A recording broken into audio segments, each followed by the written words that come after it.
Welcome back to the Nautical Chronicle. I'm your host, Clausington, and we're here for a very special occasion. This is my last stream of this round, presumably my last stream until September or so. And today is actually quite a treat. I'm joined by four superb panelists: Arron Hook, IronDuke, Paul Suda, and Endeavour, to review a series that is very near and dear to my heart, the Hornblower Miniseries, one of the very few Age of Sail, Age of Sail action drama, media that it was the sort of little TV show that could a minuscule budget stretch out over 8 hour and a half long episodes over a few years, um, and having superb production value, uh, enthralling characters, and we'll get into it. But first, I want to introduce the guests. Arron, we'll go clockwise. Arron Hook, how are you doing? Oh, well, thank you, and thank you for inviting me on. Yeah, Arron, how are you familiar with the Hornblower miniseries? Oh, well, I saw it when it was originally broadcast. So I've watched this. The first episode came out when I was 7 years old, so I watched it all the way through. And I was introduced by my grandmother, a paternal grandmother, who was a big fan of the original C.S. Forester books, and so she introduced me to the series and the books as well. Awesome. So you're something of the one of the older appreciators of the series. IronDuke, how are you doing? I'm very good, thank you, Clossington, and thank you very much for your invitation to join. I'm like Arron. I watched the original series when it came out. Also read the books when I was quite a small boy, and of course I also saw the Gregory Peck movie of the same name, Hornblower. And I've always lapped up anything that's to do with the Royal Navy, and especially in the Nelsonic era. So yeah. Endeavour, how are you doing today?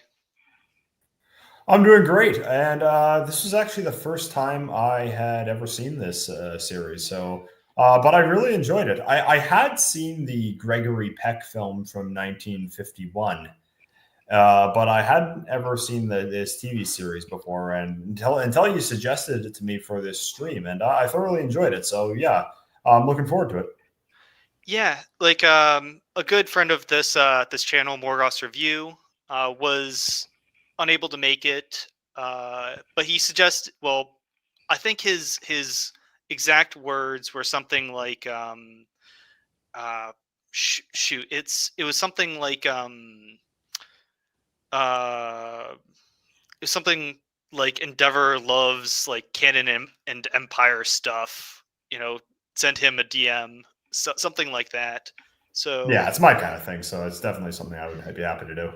Yeah, like in terms of this specific type of content, you don't really have many canon and Empire movies outside of like Master and Commander over the last 30, 40 years. So this is something of a rarity. Paul Suda, how are you doing? Excellent, gentlemen. Thank you so much for having me on. I only just watched the miniseries the past week, but I actually read the books when I was 13. They were on my shelf. I think they were my grandfather's first editions. And I think I was also disposed to like Hornblower because when I was even younger than that, I was a little kid, I really liked Star Trek II and Star Trek Next Generation, which they're not only Hornblower in space, but they can be read as Hornblower in space, at least some of the episodes. And I know Patrick Stewart read the Hornblower books for his characterization of Picard. And the thing that I enjoyed the most, particularly as a kind of nervous tween, reading the books was the really overt difference between Hornblower's insecure, desperate inner life and his outwardly confident, competent outer life. And the books were so explicit about that. I thought the series did a good job of showcasing that, but it's hard. It's hard to do that without the inner monologue. Right. I mean, the book does, or the content does significantly deviate from the book series, but I think we should be able to appreciate the content on somewhat on its own merit. Like they completely, make up or like rearrange characters and events and all that for the sake of narrative coherence, um, but I think overall, as a standalone series, I think it stands alone quite well. Um, so was it two of you guys said that you already actually read the books? In terms of the series' publication history, there are 11 books written from like the 1940s all the way to the 60s. But the thing is, they're written kind of out of order, where the first like three are, from Beat to Quarters to Commodore Hornblower. So like the middle of his life when he's a frigate commander mostly, and then it jumps back. Then the movie happens in 1951, starring Gregory Peck as Hornblower in his prime, in sort of middle career, and then the author dips back and writes from Midshipman Hornblower, Lieutenant Hornblower, and the Hotspur, which are what this miniseries mostly covers, and then it dips back into Admiral Hornblower and Lord Hornblower in his late career. So we get something of I don't know. What do you guys actually think of Hornblower as a character, or at least portrayed in the show? Like in theory, he's supposed to be something of like the ideal commander, virtuous, but I think he has several sort of heroic flaws that you end up seeing throughout the series.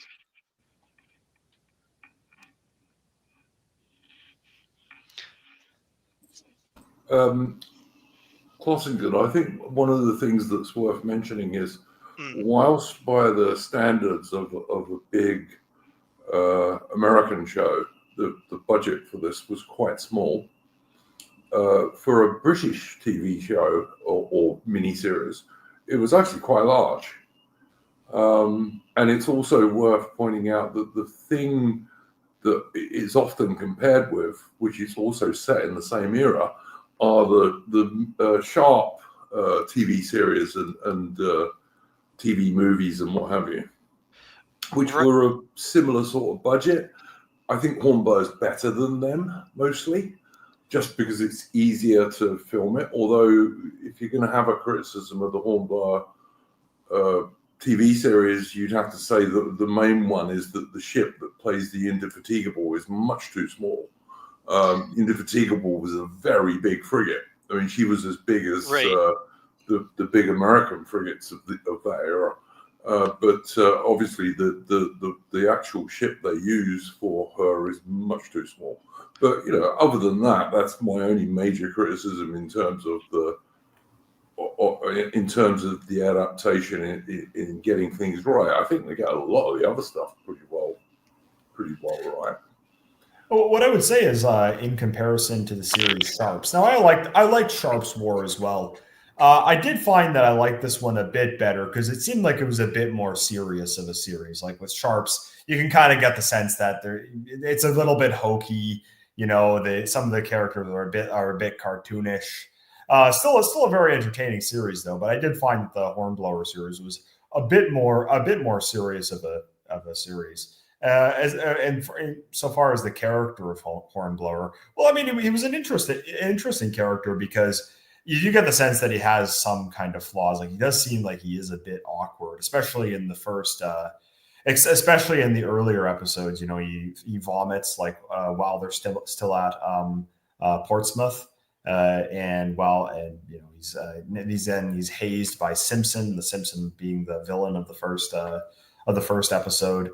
But you see him develop into a extremely competent officer. But he still kind of seems like he's a bit awkward, even though he's extremely good at what he does. So ultimately, I did really like the series. I did really like the character as well. One thing that was interesting is the guy who played Hornblower. It's what's his name? Ion Gruff. He's famous for being the He was in Titanic. Yeah, he was in Titanic, but I remember him best as the stretchy guy from the first Fantastic Four movie. Right. Okay. Yeah. But that movie was crap, though. What was interesting though was that he actually played an officer on Titanic during in the movie the James Cameron film. So because that's where I immediately recognized him from, because this series would have come out probably about a year or two after Titanic had been released. I don't know whether that's why he was selected to play the lead role of the series or not, but and he certainly fits it. So it was like, well, he was a naval, not naval, but a officer on a civilian ship in that film, whereas in this one he's a officer on a ship in the Royal Navy. It's 1 century apart, but it is kind of the same role, and he does play both roles very similarly. It did actually come out. The first Hornblower episode comes out exactly a year after Titanic comes out, so it is very, very close. And to reinforce what IronDuke was saying, the first 4 episodes had a budget of it was in pounds, but adjusting for currency, it's $16 million budget, about $4 million per hour and a half movie, and a slightly bigger per budget episode in the later 4 episodes. The first 4 episodes were filmed sort of back to back, and they came out over, was it 2 years, from 98 to 99, and then the last 4 episodes came out from 2001 to 2003 ish. In terms of bang for your buck, I think everything looks great, especially compared to Master and Commander, which came out a little bit afterwards, but had, what would it be, about 5 times the budget, and only had to cover a sixth of the amount of time on screen. I think the budget and the production value looks amazing in the actual series. Well, what I like about the series, you mentioned the production value, is that it actually looks very real. So one thing I don't like about a lot of films these days is they have all this CGI and all the sets are made of CGI, and of course they can have these battles where everything's explode. They can have all these explosions and stuff. But I've always found the ones where they actually have real sets. They have actual actors playing in the action scenes rather than just a bunch of CGI or a bunch of CGI guys getting blown up. I always found them a lot more authentic, even though they can't have the same level of gore that you would have of course, in an actual battle. But nonetheless, I've always liked that about and the series like Hornblower does that really well. Yeah, like what IronDuke was saying, they actually built the Grand Duke to play the Indefatigable, and painted it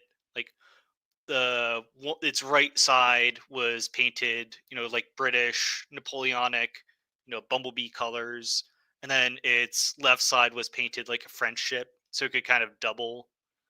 And then they built a dozen of these little models, and it looks very convincing. It looks better than any sort of cheap CGI that you could come up with. And for the first I'd say the first 6 episodes, they keep a very almost all the sets are very contained, and the first 2 episodes are almost like claustrophobic. And at some points they do actually film on like the HMS Victory later on in the Mutiny episodes. So it's very dedicated. The series overall is just dedicated to realism, practical effects,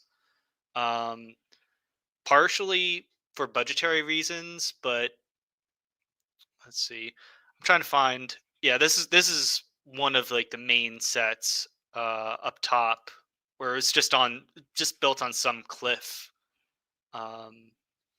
some stage just built on some cliff, but everything looks authentic, realistic. Oh, there's Captain Sawyer.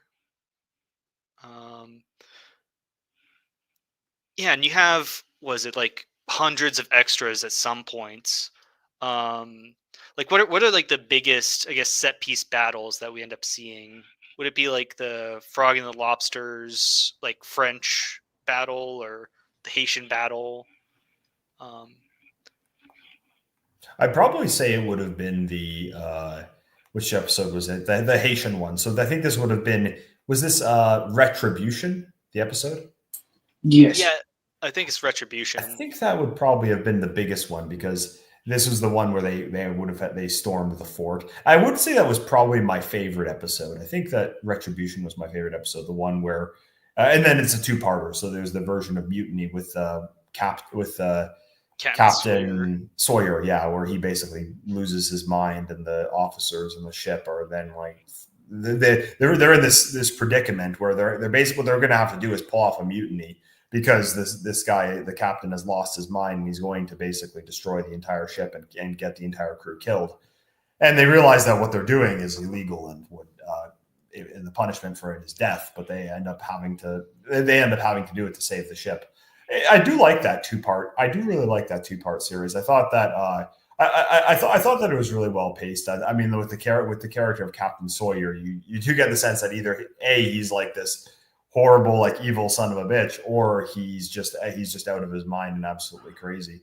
I think my favorite part of the series was the battle scene when they stormed the Spanish fort in the episode Retribution. So once they've taken back control of the ship, they've mutinied. They put the captain in a straitjacket, and then they're trying to accomplish their missions, because they feel like, well, we've already basically, we've committed this crime. If we actually accomplish our mission as a result, maybe we'll be let off with it. And I thought that battle scene was pretty intense, and I really like the setting of the Caribbean as well. Really, a lot of really cool set pieces in that episode. And again, the fact that they actually shot it on these locations and everything, and they built the sets, it just makes the battle scene so much better for me.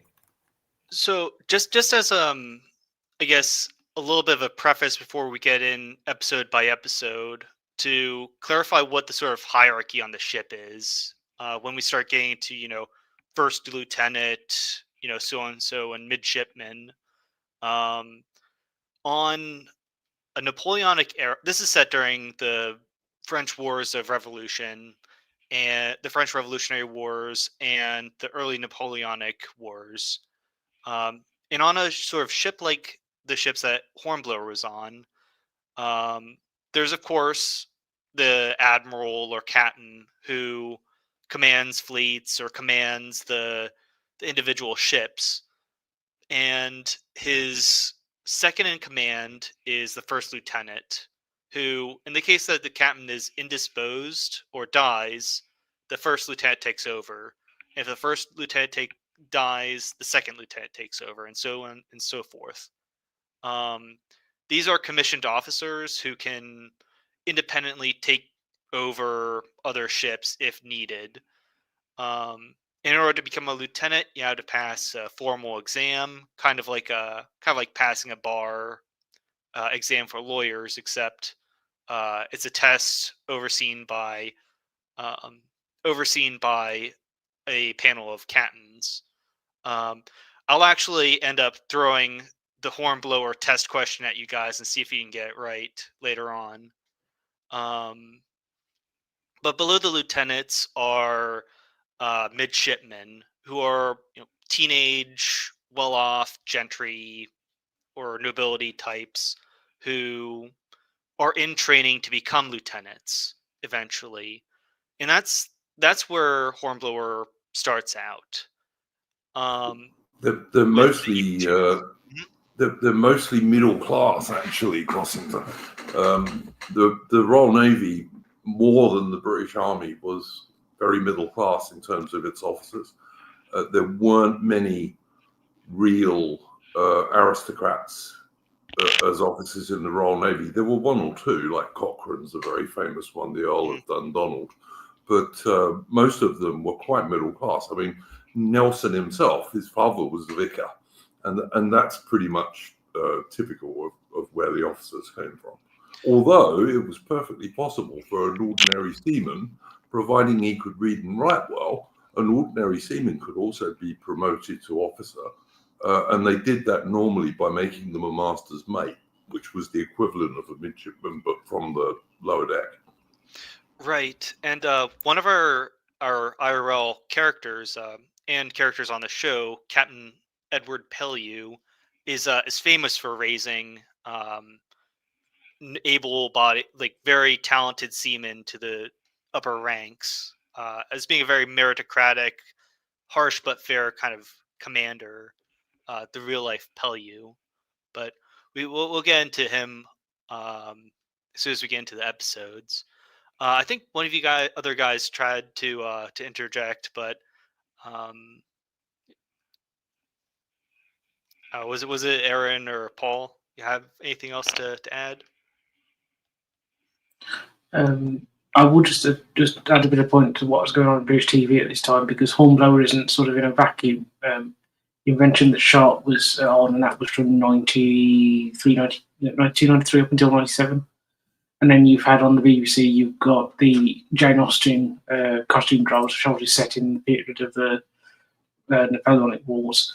And then as Hornblower is going on, almost parallel to it, there's an adaptation on the BBC of the Scarlet Pimpernel novels by Baroness Hawksley, which obviously is set in the early years of the French Revolution. And so in British TV at this time, you had there's a popularity for sort of late 18th, early 19th century TV shows. There was also an adaptation of Frenchman's Creek as well, which is about smugglers in the late 18th century. So the Hornblower comes about when it's broadcast at the right time. So its popularity is down to a degree the fact that it came out when all these other shows were coming out, and then has such high production values, and it's such good films that really take off. Right.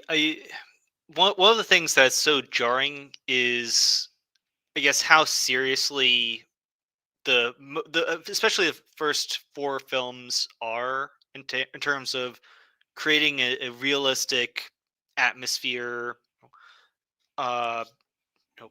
People talk in a very specific way. There's zero, I guess. There are very few modern film cliches that really get in the way of enjoying the film. Almost, I don't see any diversity hires per se. No outright feminist themes. No grandstanding about. Well, they do get into class politics a little bit later in episode 4, but there really isn't too much of a political agenda. They just want to accurately recreate these 1940s novels as accurately as possible. So first impressions, first episode of the series, the even chance. Well, it's called the even chance in the UK. In America, on the A&E network, it's called the Duel.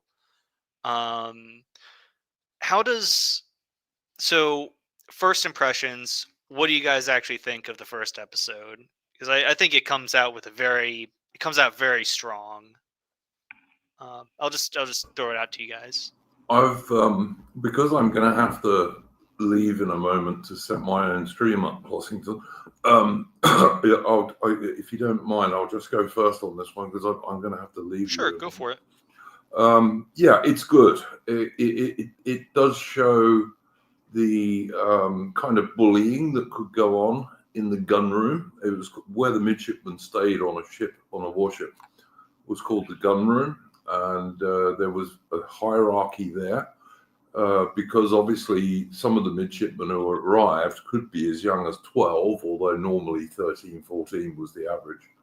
But there were also midshipmen who were still in there, who could be as old as in their early 30s if they'd failed to pass exams. You were saying earlier that in order to become a commissioned officer, you had to pass an exam board before free captains. And it was quite possible to fail those. And if midshipmen failed them and they didn't have some other sort of career, because, as I said, most of them were actually pretty middle class rather than aristocrats, they might just stay as midshipmen for years. And those guys would tend to rule the roost in the gun room. And the even chance, as you say, is it's really about that kind of bullying and what have you. And it did go on. There are contemporary accounts that it went on that obviously C.S. Forrester, the writer of Hornblower, had looked up before he wrote the books. I would also just say I do like the episodes that Endeavour likes. I really like Revenge and what have you. The one set in the Caribbean. Although my other favourite episode is actually The Frogs and the Lobsters, because it's got some quite well done British Army stuff in it as well.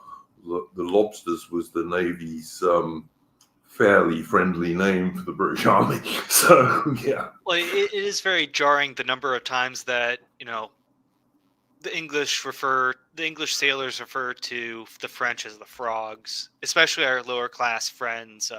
Well, we still Styles do. and Matthews. We still do, Clossington. The English still refer to the French as the frogs. It's quite common. So it's very common, in fact. So, yeah. Before you actually have to head out for your own stream, what do you actually? So, who do you think pushed the insane captain down the hole? Because this is something of a central mystery that we'll probably get to a little bit later on. It could have been Hornblower himself. I mean, in the books, it's certainly left entirely open. As you said yourself, Blossington, they do make some changes to the TV series from the books, but I think they're generally okay. But compared to many TV adaptations, it's quite faithful to the books. I also agree with what people were saying earlier. This was in the days before diversity casting. There's a series on British TV at the moment about the Battle of Hastings and the Harold and William the Bastard and all this kind of stuff. But they've got black soldiers on both sides. It's just utterly ridiculous. And I simply won't watch it for that reason. But this show was made before they got into that stuff. And I think they did try and stick with the spirit of the books, which, as you rightly say, were written in the 1940s. So, Well, thank you for coming on for the first half hour, IronDuke. I know you have your own stream to get to, so I won't press you too much further. No worries. Hopefully, Arron or somebody will give us a plug towards the end of the stream. That's perfectly doable. Okay, thanks, guys. Yeah, thank you very much for inviting me. And I'm sorry I couldn't stay longer. The series I've been doing for 230 odd episodes now every weekend. So I haven't got any choice, unfortunately. But yeah, really interesting topic, and I hope it proves popular. All right, thanks, IronDuke. No worries. So, episode 1, right, starts out with, as IronDuke was saying, introducing us to Horatio Hornblower, who was son of a doctor who goes on to Captain Keen's training ship as a midshipman. He's only 17. He starts vomiting because he hasn't gotten his sea legs yet. And immediately he's bullied by I forget what his first name is, but Jack Simpson. This he's everything that could possibly go wrong with a central authority figure. He's stupid and he's insistent and violent. And he ends up hazing Hornblower so badly that he almost contemplates suicide. Until Hornblower gets fed up with it, challenges him to a duel, and one of the other bullied midshipmen, not conks Hornblower out. He's unconscious. This other midshipman tries to duel Simpson himself, but ends up dying in the duel. And eventually, Hornblower is reassigned to the HMS Indefatigable under Captain Edward Pellew, where he earns the respect of the men through various feats of heroism, occasions of showing valor and actual care towards his division. And then once Simpson ends up worming his way back onto Captain Pelley's ship, there are shenanigans ensue, and there's an epic battle with the Pellion, and it's a very satisfying finale to the first episode. So, what kind of overall impressions do you guys have of the events, or do you want to highlight anything in particular for this episode? Well, I will say that with the Simpson character, you do hate the guy. Like, he does seem like an absolute bastard, and it really does drive home just how miserable sea life really could be in the Royal Navy, because you think of spending, in some cases, years and years aboard a ship, cramped in these in these kind of conditions with guys who might they might be assholes, and you God forbid you actually have to serve under a guy who is just this tyrant. You do get the sense for the hardship that guys would have gone through in the Navy, because if you end up with some guy above you in the chain of the command who who basically just wants to abuse you, well, there's nothing you really can do about it. And with Hornblower, eventually he ends up challenging him to a duel, and that's kind of the only way out of it. It is interesting how the episode actually concludes with the duel at the end, but I'll let you get onto that though. Yeah, Arron Hook, Paul, do you have any other, I guess, highlights of the episode? Well, of course, I do think this is a really good introduction, not just to Hornblower as a character, but also the world of the Royal Navy and sort of the opening of the French Revolutionary Wars. I think it gives you a really good sense of that. On a personal note, one thing I watched it back, I was surprised by was the fact that it was Captain Keen. When I watched this first episode, I would have been about 7 years old, and Captain Keen, when I was watching it then, seemed ancient. And now watching it back now, and rewatching it for this was the first time in about 10 years. Captain Keen, I've worked out, is only in his mid-50s. So the fact that he's regarded as an old man. He looks like he's in his 70s. Yeah. Like this old trainer, Yeah. doddering old captain on a wrecking hulk. Yeah. So sort of that. I'm pretty sure he was also on the Sharps episodes. Like there are a whole lot of crossover actors, but yes, he was Major Nairn in the Sharp episodes. Yeah, I wanted to highlight some cast choices. So yeah, that fellow, his name is, what's his name? Michael Byrne is the actor's name who plays the old captain. You'd recognize him as playing Colonel Fogler in Indiana Jones and the Last Crusade. That's what I remember him from. But he also had a cool a little evil part in Braveheart as well. So he's one of those kind of guys who's been in British movies forever. I think he was in Forced In from Navarone as well. The first person I recognized was Jamie Bamber, who got famous pretty soon after this on Battlestar Galactica.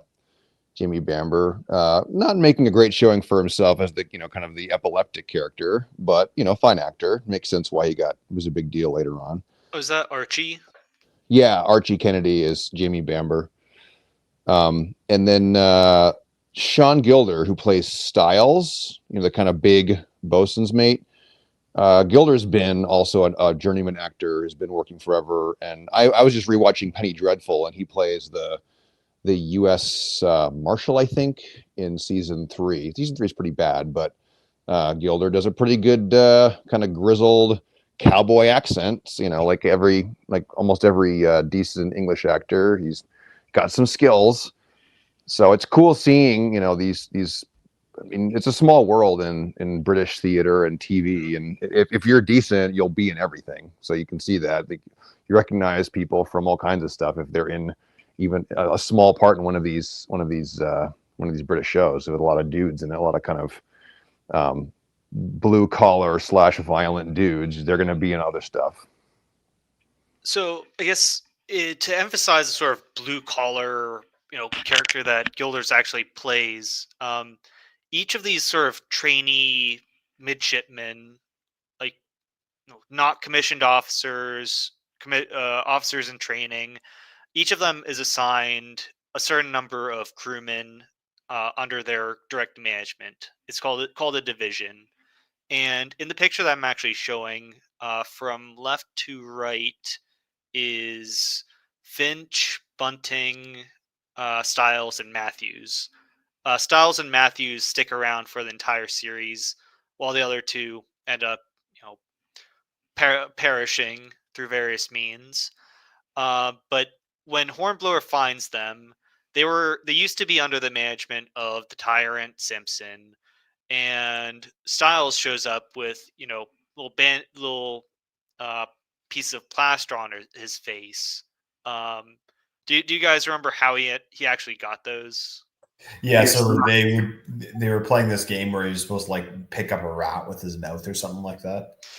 Yeah, they were like gambling to see how long he could like hold a rat in his mouth before it could like scratch him or something.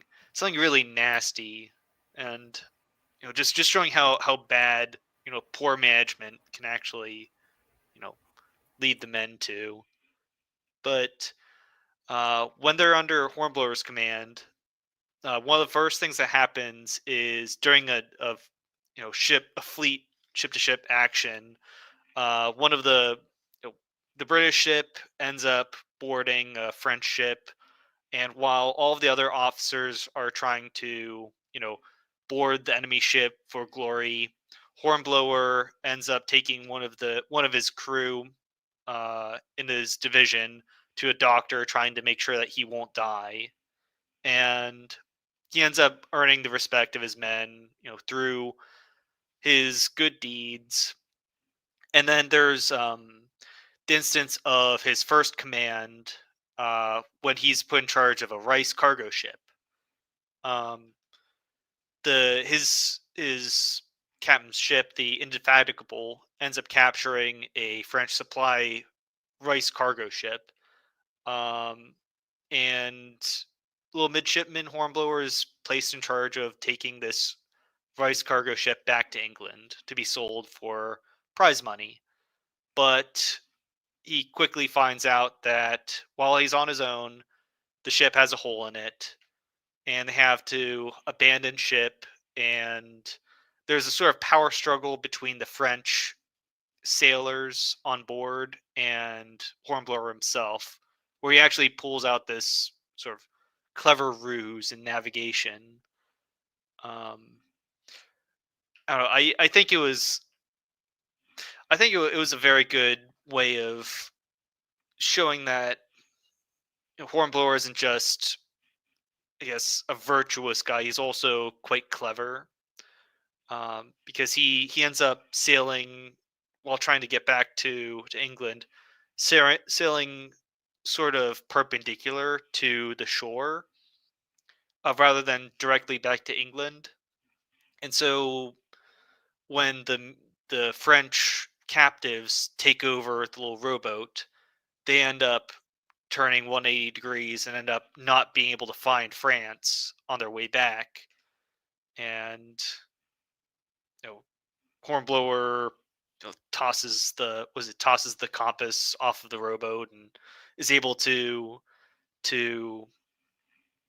bamboozle these guys and show off his cojones at gunpoint. But then Simpson comes back, and I think the first great sort of show of what is to come in terms of action is the raid on the Papillon, where the British try to take over this French frigate at night, and it's a very fun little nighttime battle, and that bastard Simpson ends up shooting Hornblower, who ends up falling off the ship after getting shot and rescued. But then, what is it? Hornblower comes back. He's like, that bastard Simpson shot me, while they're in the middle of this horrific firefight with other frigates. Um, the acting lieutenant of the Papillon dies, and Hornblower is named, temporary captain, and Hornblower takes over, imprisons Simpson, and saves the day in this sort of epic, first duel in which he saves countless lives. I don't know. I thought it was a very I thought it was very intense, very personal, very horrific. Um, like we see little midshipman Archie have like a was it like a what was it called? He has epileptic seizures during the raid, and at first, doesn't like Simpson shoot one of the midshipmen or something who is friends with Hornblower? Um, Something like that. Yeah, an older one who kind of stands up for him and stands for him in the duel. Yeah. So Simpson is just this awful tyrant bastard, and he ends up, there ends up being a final duel because Hornblower accuses Simpson of being an absolute bastard, trying to kill, shooting him, and Simpson denies this. Uh, in their final duel, Simpson, doesn't follow the rules, and before they're given the they're allowed to shoot for their duel. He shoots and just wings Hornblower. Then Hornblower is allowed to return fire, but being such a fly guy, Hornblower says you're not worth the shot. And Simpson, enraged, then tries to stab Hornblower with the knife, and bystander Captain Pellew shoots Simpson, who ends up dying in this quite satisfying scene. So, I guess, do we have anything else to sort of say to put a cap on how this episode went? Yeah, I just had one thing is that this episode also does a good job of establishing the relationship between Pellew and Hornblower. That paternal relationship really sort of is there by the end of the episode, as shown by his intervention in the duel. Right. The Captain Edward Pellew ends up being something of a father figure eventually to Hornblower. He's a sort of a strict disciplinary. Well, he's an upright disciplinarian kind of guy, but at the same time, he congratulates people when they do the right thing. So setting this up, I don't know. Pellew ends up being I think one of my favorite characters. Also because he sometimes ends up sort of gaslighting Hornblower. You know, what were you thinking? Doing X, Y, Z. That was actually then saying, that's actually the correct choice. Just to grill Hornblower every once in a while. I don't know. I like. I think Pellew ended up being quite a fun character. Any other sort of final points or things to go over before giving a final rating?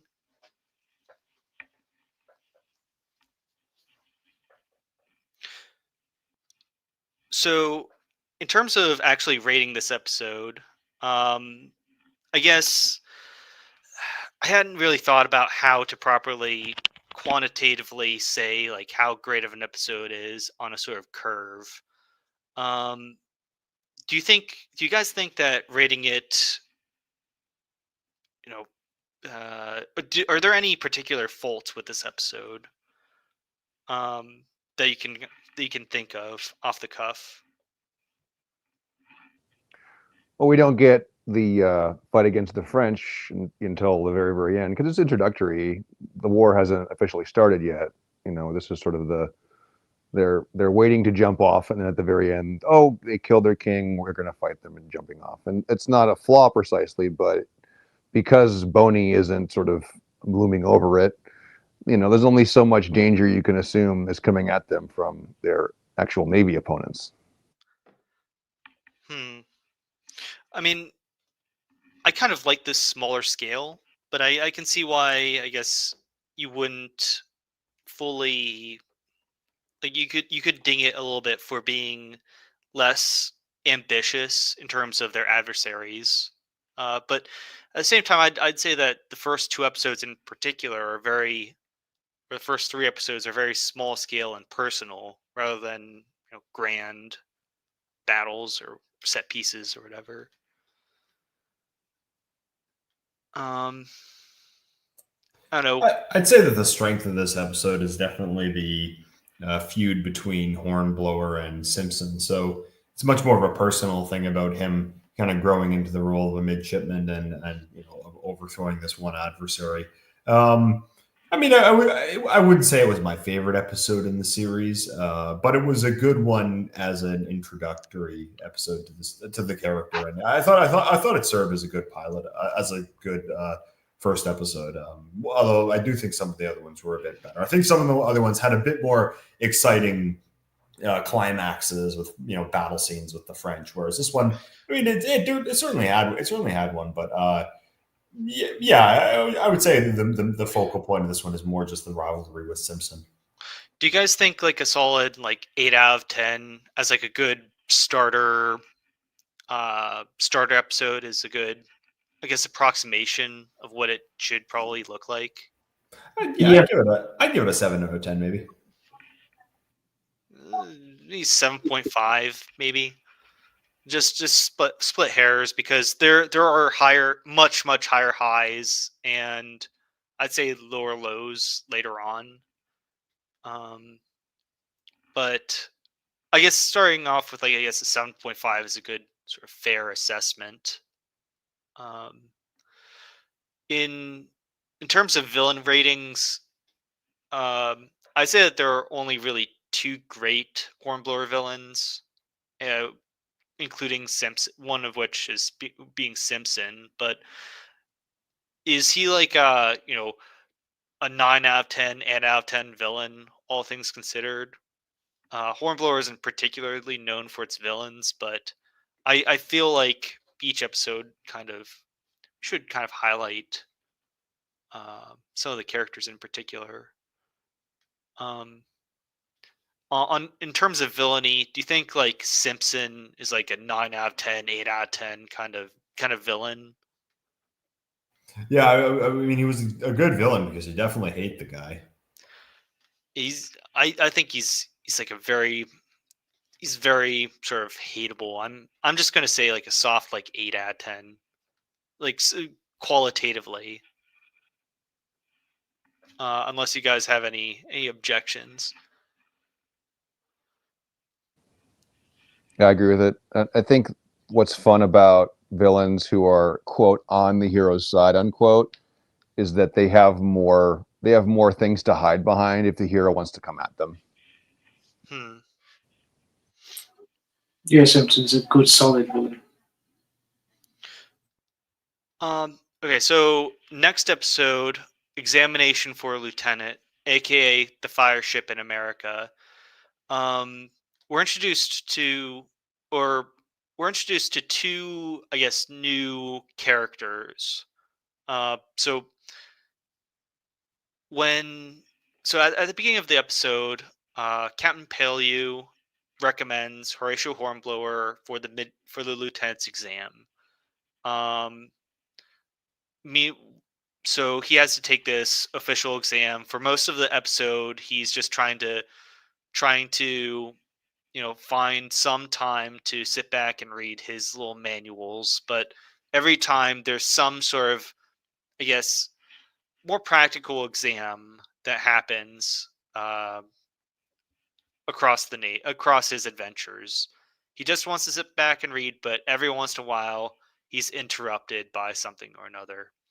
And the first happens with Spanish raids on the British naval supply ships, and in these various raids, they end up picking up Captain Foster, who is let's see, let's pull him up all the way over here. So Captain Foster is a distinguished menace to society.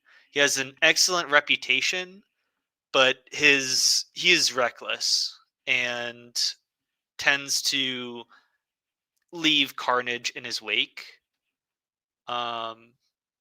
So Hornblower has to sort of come to grips with the fact that, yes, you might become a distinguished captain one day, but you have to weigh the costs of, saving lives and, not being so reckless as Foster ends up being. In the various battles, one of the men in Hornblower's company, one of the men in Hornblower's company, Finch, or Division Finch, ends up dying of some sort of disease mixed with starvation. As everyone's sort of malnourished due to raids on supply ships. And another one of the guys in Hornblower's company, Bunting, who was a close friend of Finch, ends up wigging out and trying to, stir up the guys to mutiny. He steals food and ends up having to run the gauntlet with Hornblower, as punishment for trying to steal food. So this ends up testing Hornblower's mettle, where how do you humanely deal with the lost cause of a guy who is, suicidally mutinous? So meanwhile, to remedy the Navy's food issue, they're joined by Tampling, who is this obese British diplomat, and they go to Iran to receive cattle and supplies. But Iran has a plague, so they have to quarantine for a while. And while quarantining, good old Captain Foster tries to seize some of Hornblower's cattle to relieve his ship, in spite of the quarantine. And while Hornblower and his little supply ship are trying to get water from a local spring, they run into some adversaries. Bunting ends up, forcing Hornblower to shoot him. And after they rejoin the fleet, Hornblower takes the exam, or tries to take the exam, but it doesn't go well because a Spanish fire ship ends up being sent out to destroy the English fleet. Hornblower and Foster are able to stop the fire ship from destroying the fleet, and Hornblower has to contemplate, what does it mean to be a good leader after being tested by all these shenanigans. So, do we have any particular highlights of this episode, or things that really stand out?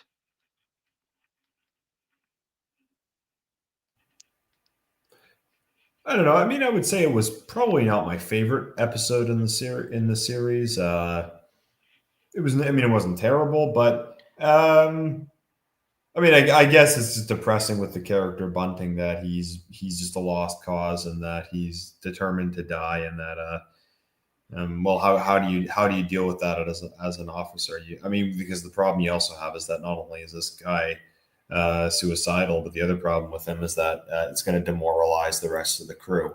So, I mean, that's one of the major themes of the episode. I don't know. I would say it's an all right episode, but it's probably not one of my favorite ones. Aaron and Paul? I'd say it's. I think it's probably the weakest of the 8 episodes. Though that's not saying much, given it's still reasonably good. Maybe obviously the best point of the episode is the fire ships, where you have Hornblower and Foster dealing with the fire ship, which is probably the best thing. One thing I would say is I wouldn't regard Captain Foster necessarily as a villain. He's more of a difficult ally than a villain necessarily. I don't think this episode really has a villain per se. I think he's more supposed to be a foil to what Pellew represents. Yeah. All right. Yeah. Yep, Paul? Agreed. I would say that the strongest thing about the episode is the continual characterization of Hornblower as someone who's, he's brave, but also his devotion to the men under his command. And even if he's going to fail, he kind of gives the fellow as many chances as he possibly can, and and goes before him in the gauntlet. So just again, characterizing Hornblower as an honorable person and a merciful person, but someone who will also follow the rules in the end. Like, who do you think is the actual villain of this episode, if you actually had to name anyone? I mean, hunger and thirst is really the adversary. I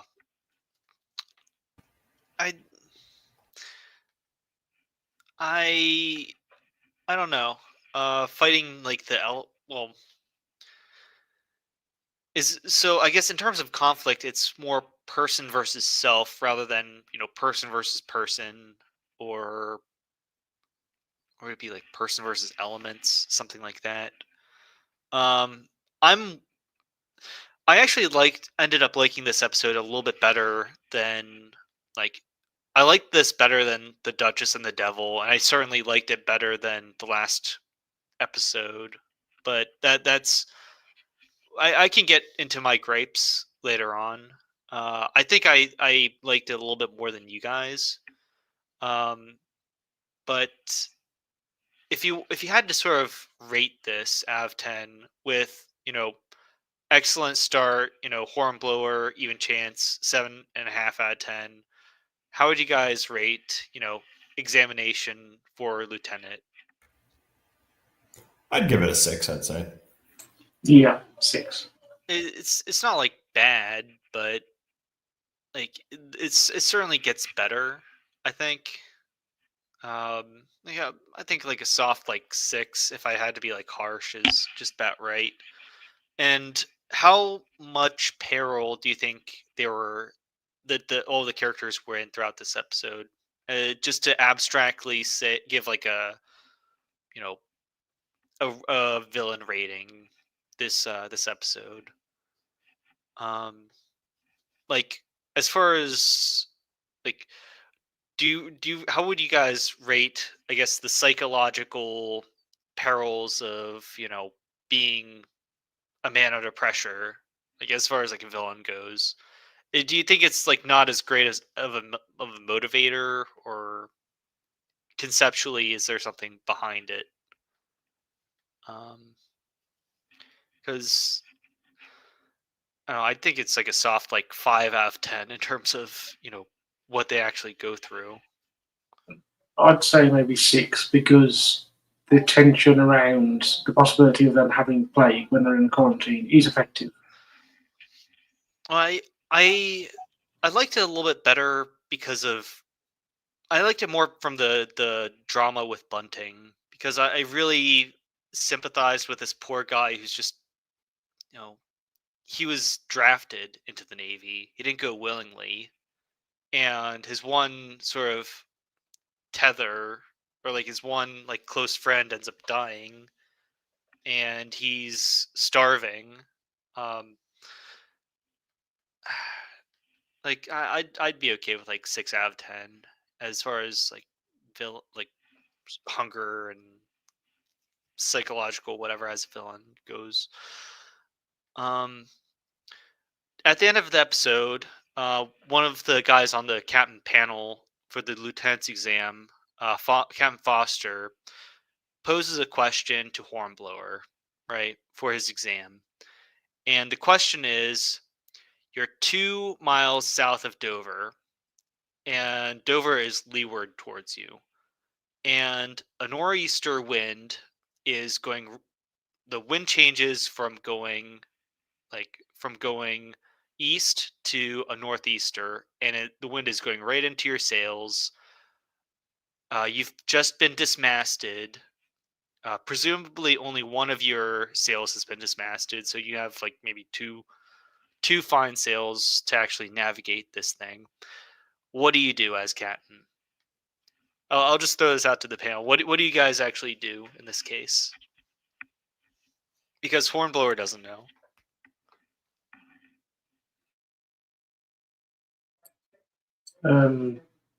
Try and turn, using the wind, the direction of the wind, try and turn the ship in a 180 degree. So you'll. Well, I think the point of the question was, the wind is going straight towards you. You've been dismasted.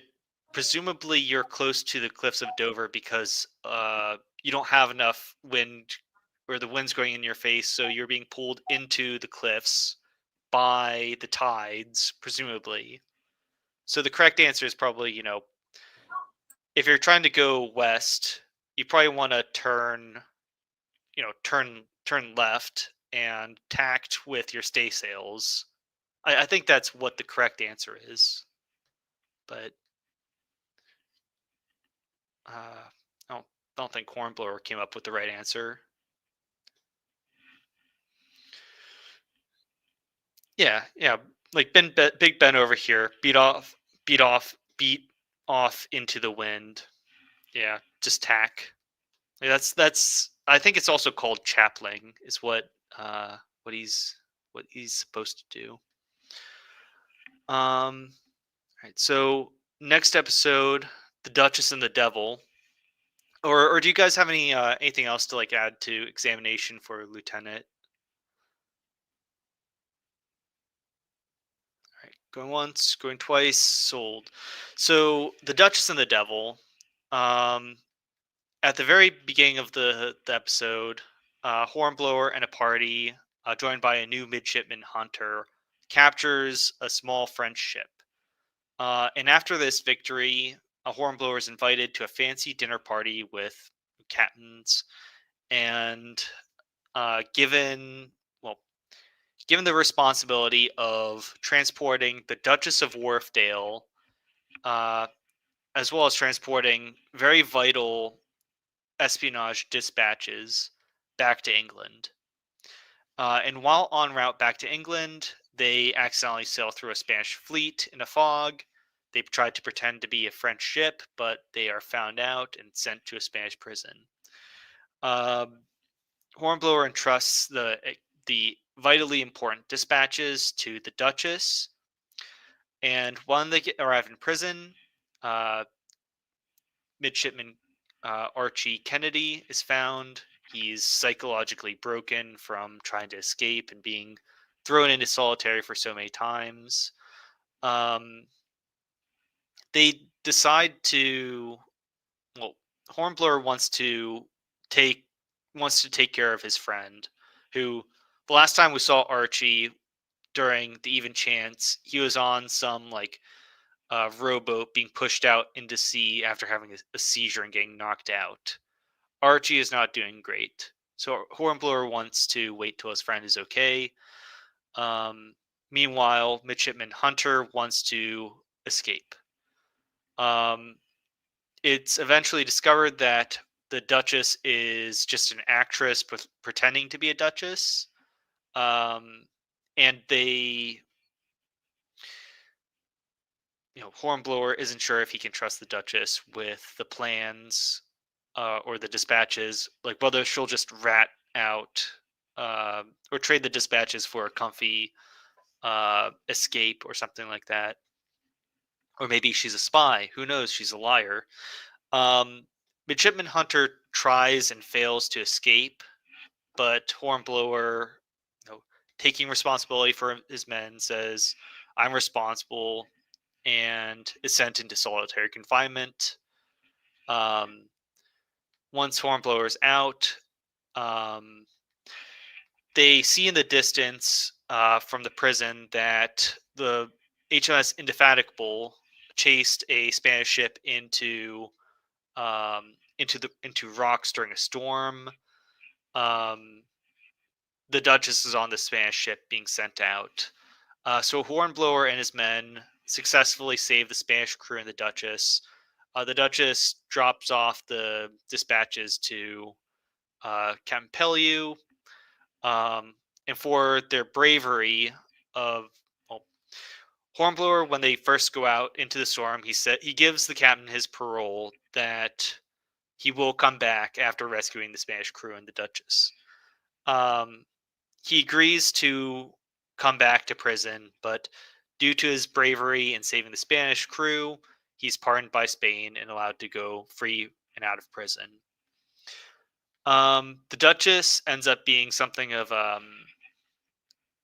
she might be a cynical actress trying to get home from was it like Majorca or Portugal back to England, but she ends up being trustworthy with the dispatches, and I think it's an okay episode, all things considered. What kind of impressions do you guys have for the Duchess and the Devil? I thought it was an all right episode. I did like the escape theme. I did like the plot about him trying to escape and him having been entrusted with these vital plans, and him having to decide whether he actually trusts the Duchess or not. I thought it was an all right episode. Again, I wouldn't say it was one of the best ones, but it was all right. Arron and Paul? I think it's on the same level of the lieutenant's exam.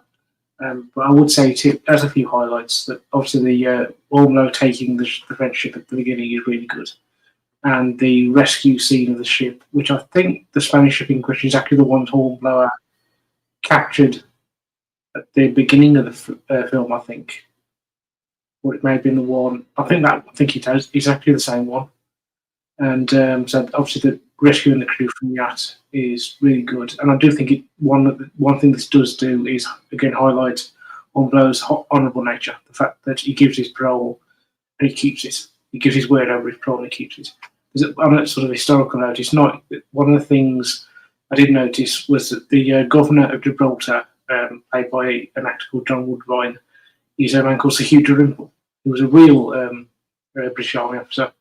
and very infamous because he along with another British Army British general leads the troops into Portugal for the first time in 1808 with Wellington, and Wellington wins the famous Battle of Primero, and then Dalrymple and this other general, I can't remember his name now, effectively signed what's called the Convention of Sintra, and they allowed the French army to be transported by the Royal Navy back to France.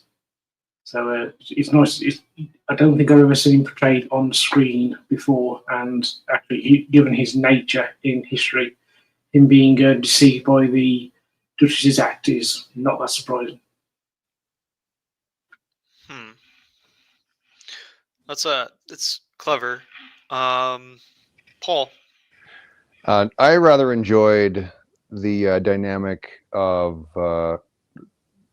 Hornblower and his captors negotiating how rascally he is allowed to be without violating his honor, or the honor with which he has agreed is sort of appropriate for his station and rank. I really like the respect that is paid sort of as a matter of course, but then carefully verified throughout the interaction between the captive officer and his captors. So that was cute, and kind of how both sides they're always renegotiating it, and then in the end it pays off, because in the end it's not only that he's been honorable, but he actually took a personal risk and ended up helping his captors, and because he was honorable, both helping them and then coming back into their captivity to keep his word. Well, it's like, okay, he's rewarded in the end for keeping his word, even though he still was trying to escape and still they're enemies.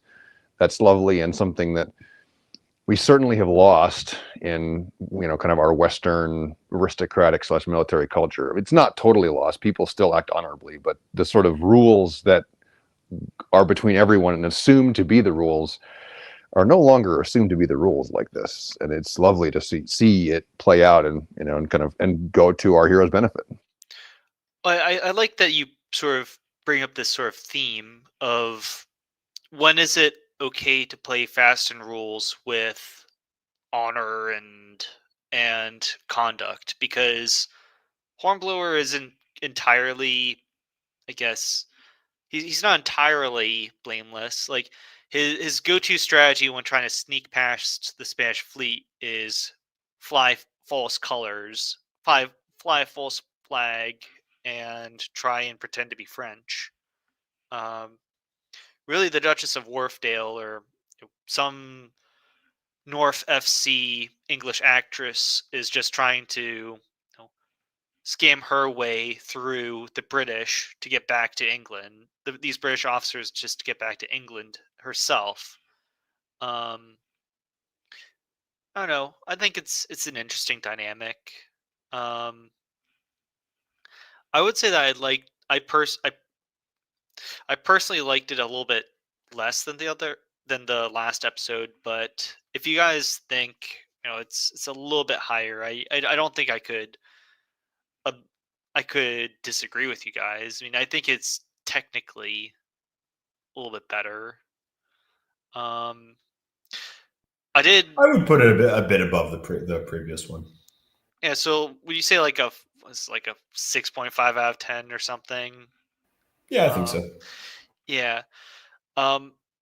Archie does recognize who the Duchess is as a Shakespearean actress in London. And just as a sort of fun fact from IMDb, apparently Captain Pellew and the Duchess played romantic leads, Benedict and Beatrice, in Much Ado About Nothing, apparently. Or ironically. I think Hornblower ended up having something of an admiration for the Duchess, even though she was, she had her own business that she was trying to take care of, and she did do right by keeping his dispatches safe. But I don't know. I thought 6.5 is just about right. Like Paul said, Don Macereto. I don't think he's not a terrifying villain. He's kind of a mid villain. Well, I'd say he's like a soft 4 out of 10. He's not even really a villain. Like he even just lets them go. Yeah, he's very much an honourable enemy. Yeah, just an honorable enemy. I don't think there's too much to talk about with him. I'm just gonna pencil in a soft 4. Do you guys have any last comments on this particular one?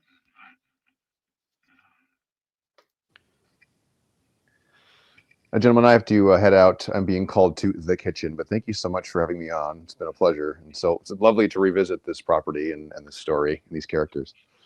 All right. Well, thank you for coming, Paul. Much appreciated. Catch you later, guys. Bye. All right, catch you later. So the Frogs and Lobsters, I don't think there's nearly as much like plot behind this one as the others. I really didn't have too many notes.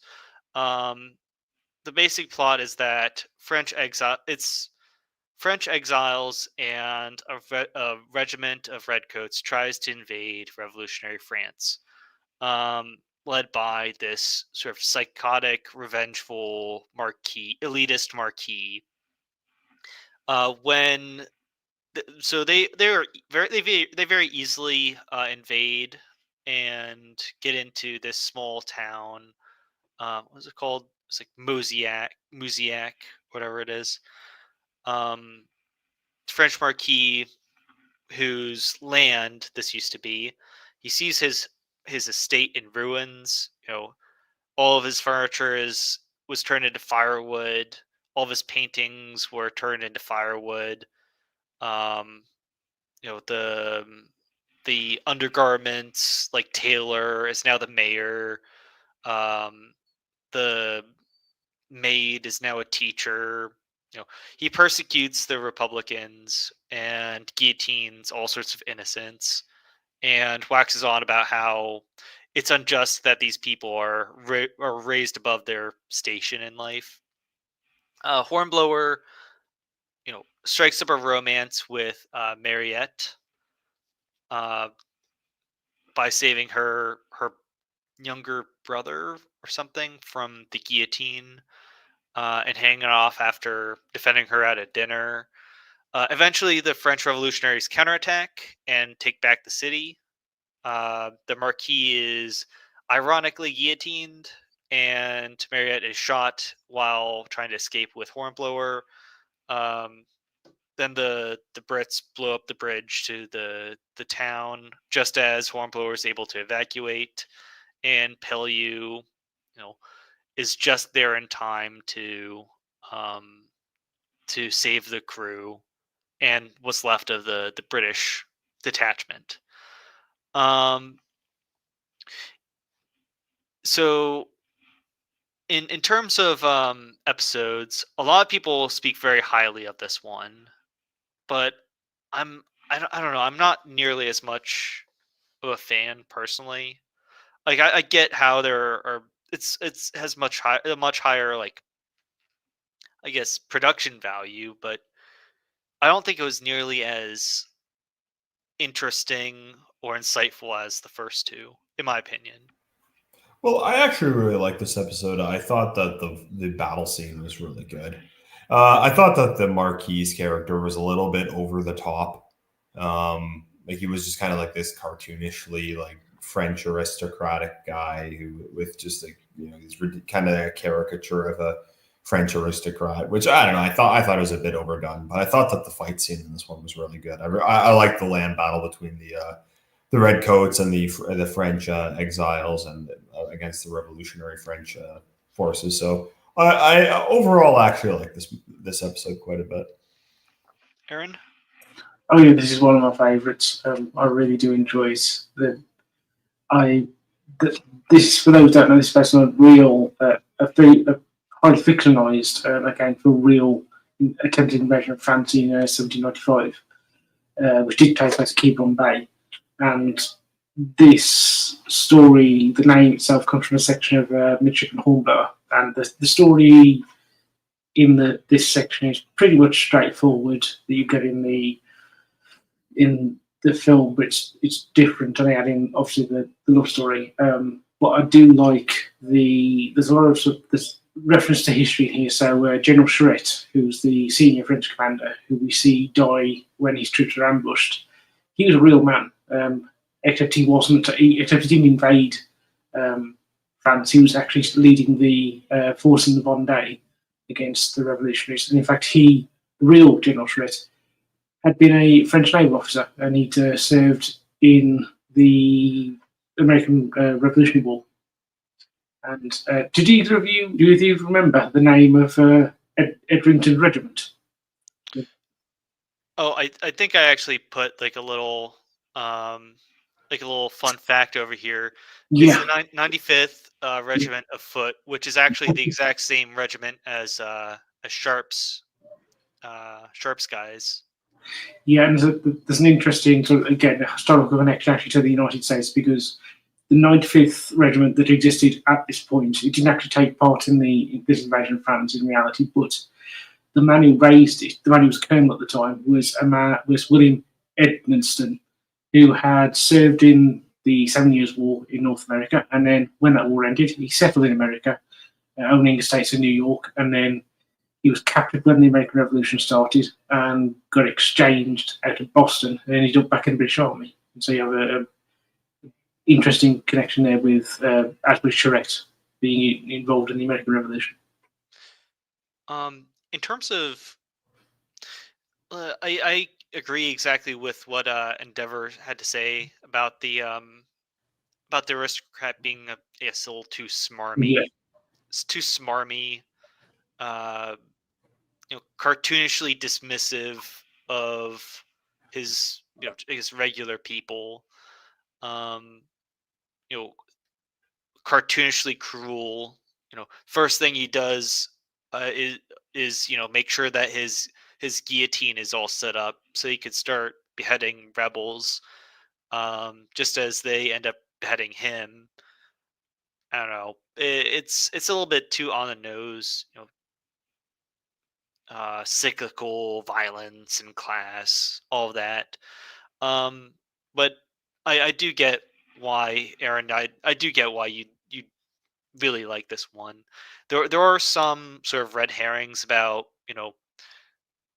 the French were tipped off, or actually no, it's not a red herring, where the invasion plans are actually tipped off, yeah, and the French know that they're coming. And there's a sort of tension as to like, will Archie have the nerve to do what's right and hold the bridge until Hornblower is able to evacuate? He's still reeling a little bit from his PTSD in prison, but he's able to get back out there and regain a little bit of lost little bit of lost honor. I don't know. Overall, in my opinion, I'd say this is sort of clear, like 8 out of 10 kind of episode, in my opinion. But correct me if I'm wrong. Correct me if I should lower it or increase it. I'd give it an 8 out of 10. I did like this episode quite a bit. yeah, I think so. Yeah. In terms of villains, the Marquis, he's hateable, but I don't think I think he's a little bit flat as far as villains go. Yeah, he was a bit cartoonish. I mean, with this episode, for me, the strength is more it's more the fight scenes. That's more the strength of this episode. Yeah, and sort of what one of the guys in the comments says, this isn't James Bond. I don't think villain ratings really capture the quality of the stories. I'm trying to just sort of shoehorn in a sort of, I guess, consideration for the villains, because our next one is quite a contender. So, do you guys have any sort of final thoughts on the frogs and the lobsters before getting to, I guess, the meat, the really juicy episode, 2 episodes? I will just defend Anthony Shear a bit, who plays Colonel Monkaton, the sort of cartoonish villain, which is that, well, yes, it is cartoonish. He's clearly enjoying himself, and it is an enjoyable thing to watch, as long as you understand it's cartoonish. And I think he does sort of slightly redeem himself at the end when he does take command of his men, he fights, and is willing to die for his cause at the end. Yeah, I mean, he was. I don't even think he redeems himself that much, because he would rather keep guillotining people until the very end, as opposed to addressing the actual problems in the field, which, I don't know, didn't quite hit right. It didn't quite hit right for me. So Hornblower Mutiny and Hornblower Retribution, each an hour and 36 minutes. They're sort of, it's a mix of, our standard action drama as well as a courtroom procedural, because Hornblower Mutiny starts out. Hornblower is imprisoned in Jamaica on charges of mutiny, and he's sentenced. He is waiting to, receive a court martial and will likely hang for mutinying. Flashback: he Hornblower and Archie. Uh, Hornblower is now, well, he's an acting lieutenant, but he's not an official lieutenant quite yet. He and Kennedy are joined by First Lieutenant Buckland and Second Lieutenant Bush, on board with Captain Sawyer and Captain Sawyer's crew of sycophants. So Captain Sawyer was a war hero from the Battle of the Nile. Horatio Nelson's second, major naval engagement after the Battle of, was it Battle of Cape Saint, or the Battle of Cape Saint Vincent, Battle of the Nile. Captain Sawyer is this brilliant war hero, but he's starting to kind of lose it. He acts erratically. He punishes people who, for not even particularly doing anything wrong. The captain is paranoid. He's off his rocker. It's implied that he has like brain damage. He flogs a young midshipman. He doesn't address 2 frigates that are, about to open fire until last minute. He punishes Hornblower for opening up a sail, or for closing this one sail when it was likely to have snapped the mast if it wasn't closed. So Hornblower is unfairly punished by standing watch for 38 hours. And towards the end, Hornblower starts sort of nodding off, and the captain goads Hornblower into shooting him in the head, because the captain's clearly insane and kind of suicidal. So this pushes Hornblower and the lieutenants to conspire to declare that the captain is unfit for command. Unfortunately, the captain is alerted by one of his loyal lieutenants, and the captain tries to arrest the lieutenants. But in the darkness of the scramble to arrest Hornblower, the captain either falls or is pushed down a chute, and he ends up getting some sort of concussion, hitting his head on the floor. And so the doctor of the ship ends up sedating the captain for a little while. The captain doesn't remember who quite did it. But something happens to the captain where he's fully gone insane. And once the captain kind of comes to after being sedated by the doctor, he isn't able to remember who pushed him down the hole, but he is able to point to the lieutenants who were conspiring against him. And in this sort of frantic attack, the whole purpose of this mission was to send this big ship to attack a port in Santo Domingo, which is modern day. I have this wrong. It's not Haiti. It's what is Santo Domingo today? It's the Dominican Republic. Yeah. They are trying to attack a fort in the Dominican Republic. The captain accidentally strands their ship onto a sandbar. They get hammered until the lieutenants are able to break out of prison.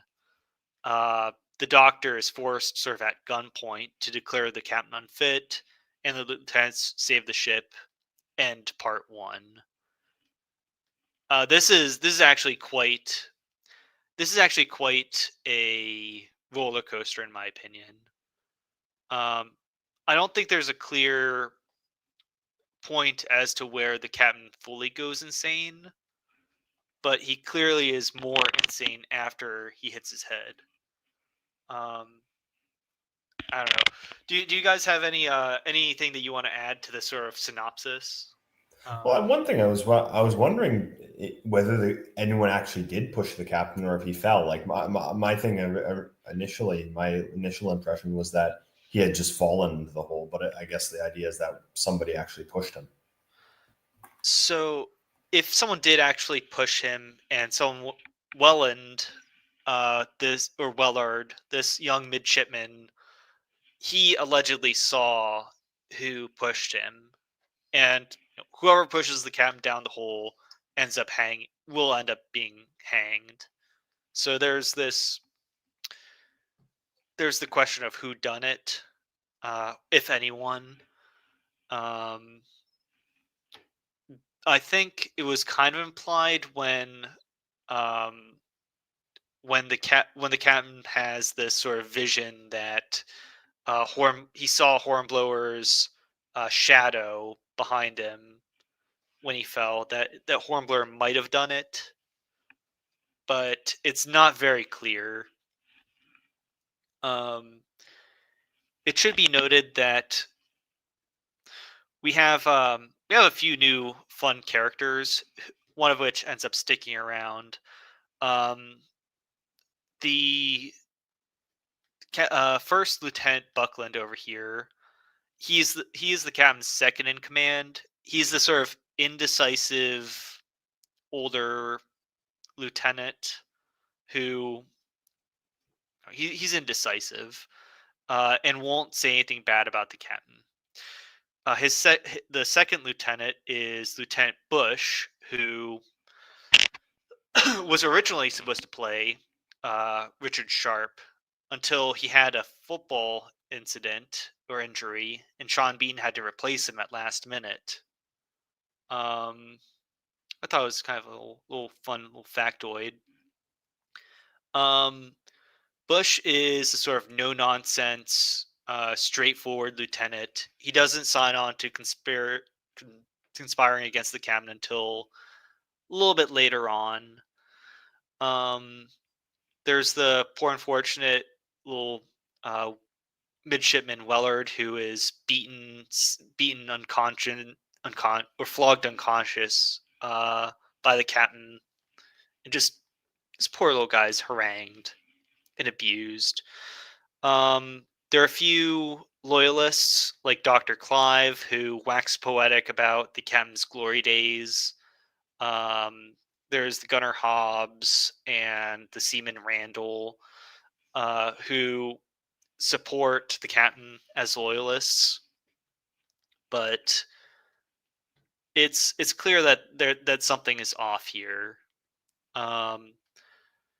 like they're given alcohol like in the middle of the day, uh, for almost no reason other than just to cheer them up after the captain has this poor midshipman flogged for no reason. Um, I don't know. I don't I don't think if I have to like lay a criticism out, it's the fact that the sycophants and loyalists were were either so deluded or I don't know. Um, do you guys have any other like thoughts on the sort of central conflict here? I think that Sawyer is a great villain, partly because there's obviously that element of tragedy there. That he was a great man and now he's in decline. One thing I will say though is I think Dr. Clive is not so much a sycophant. Clearly when you want there's this various scenes where you can see Sawyer's sort of decline, and his actions are not that as a sycophant, but as somebody who's clearly intensely loyal to the man. And I think that's what's really motivating him. He really does want to. He really is going out his way to protect Sawyer. He's not. I don't think he's deluded. I think with him, it's a genuine attempt to protect a very old friend from both his own actions and the possible repercussions from other people. So that describes. I think that's a better way to describe the way Clive acts. I have to kind of ask though, why do you think the doctor tried to sedate the captain for so long? I think that was an attempt to cover it up. Because if he's sedated, he can't act out, and also it means he stays in command. Yeah, I mean, I remember after the captain tried to sort of suicidally goad Hornblower into killing him, I think the doctor gave the captain like laudanum or like some sort of opioid, um, to sort of, I don't know. It might be sort of like a misplaced loyalty kind of thing, but was he also? I think he might have also been a little bit incompetent himself Yes, because the doctor he's like, likes to drink. yeah, he's this alcoholic,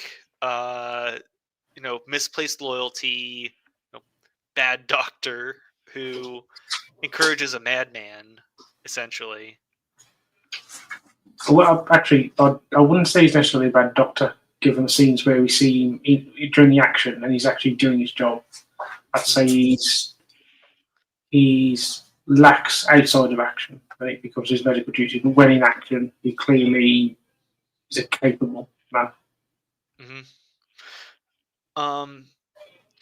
I One of the things I brought up earlier is it's kind of implied that during the scene where Hornblower um falls asleep on watch, uh the crew actually had they put something in like the actor's eyes so that the Captain Sawyer's right pupil is significantly wider than his left, indicating that he has some sort of brain damage.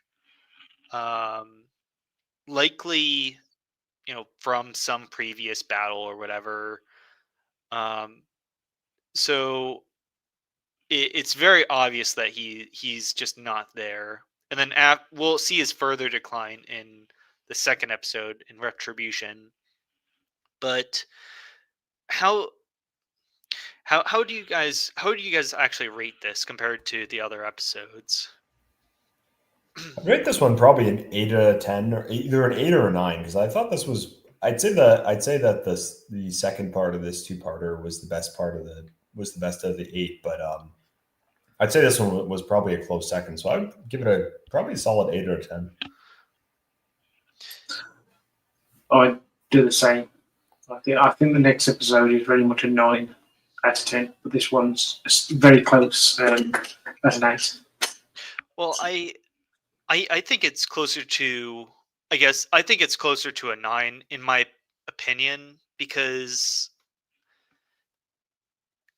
personally I like it more than a lot more than our other 8 out of 10. The Frogs and the Lobsters, personally, and also we have a few great.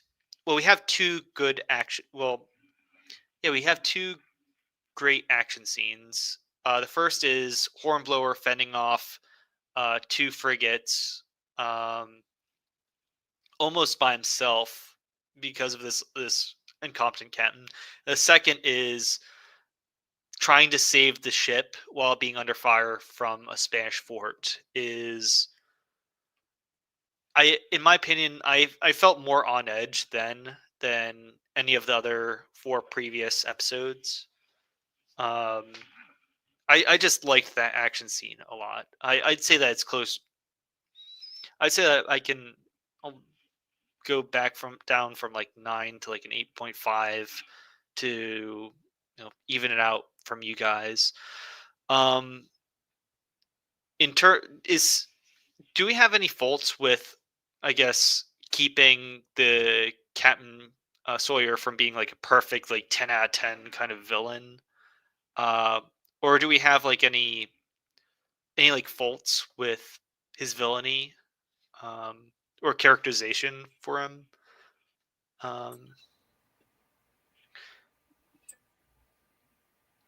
Like, Well, I guess one is that we don't ever really get to see why he was respected. So we were told, but I mean, the only impression you get of him is negative. So I guess it could be that maybe.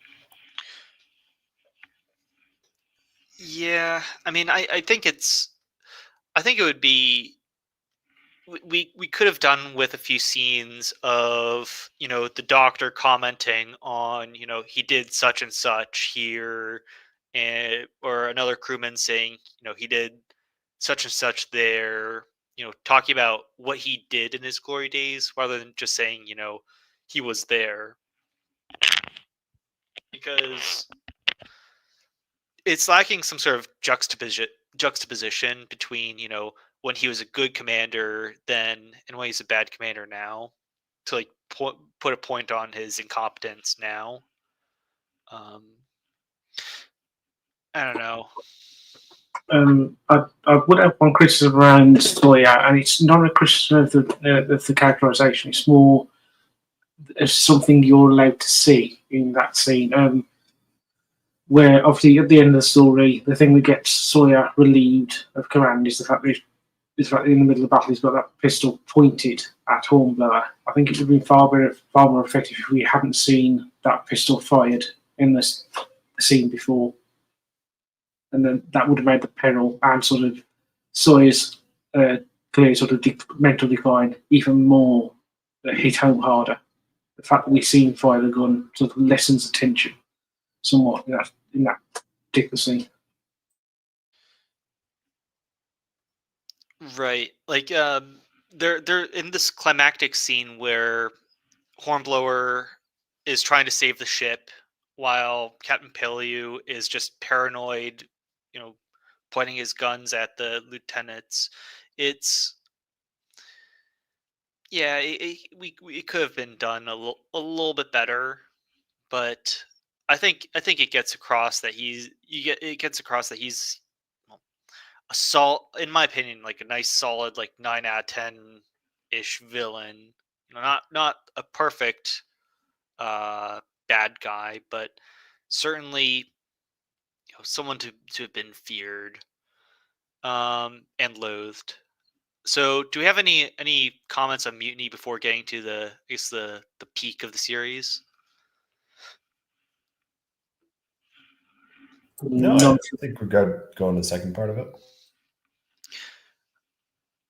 All right, so we start out with the court martial, and we're introduced to on the court martial, the three people who are prosecuting the mutinous lieutenants are Captain Pellew, Captain Hammond, and some other guy who won't show up again. Hammond suspects that Hornblower is this sort of brash upstart who's trying to make a name for himself, while Captain Pellew tries to exonerate Hornblower at every opportunity. After they then flashback, and we're back at the ship. Um, the ship is successfully saved through the lieutenant's actions, and First Lieutenant Buckland has taken over as acting captain, while Captain Sawyer is chained up and eventually just put in a straitjacket for being insane.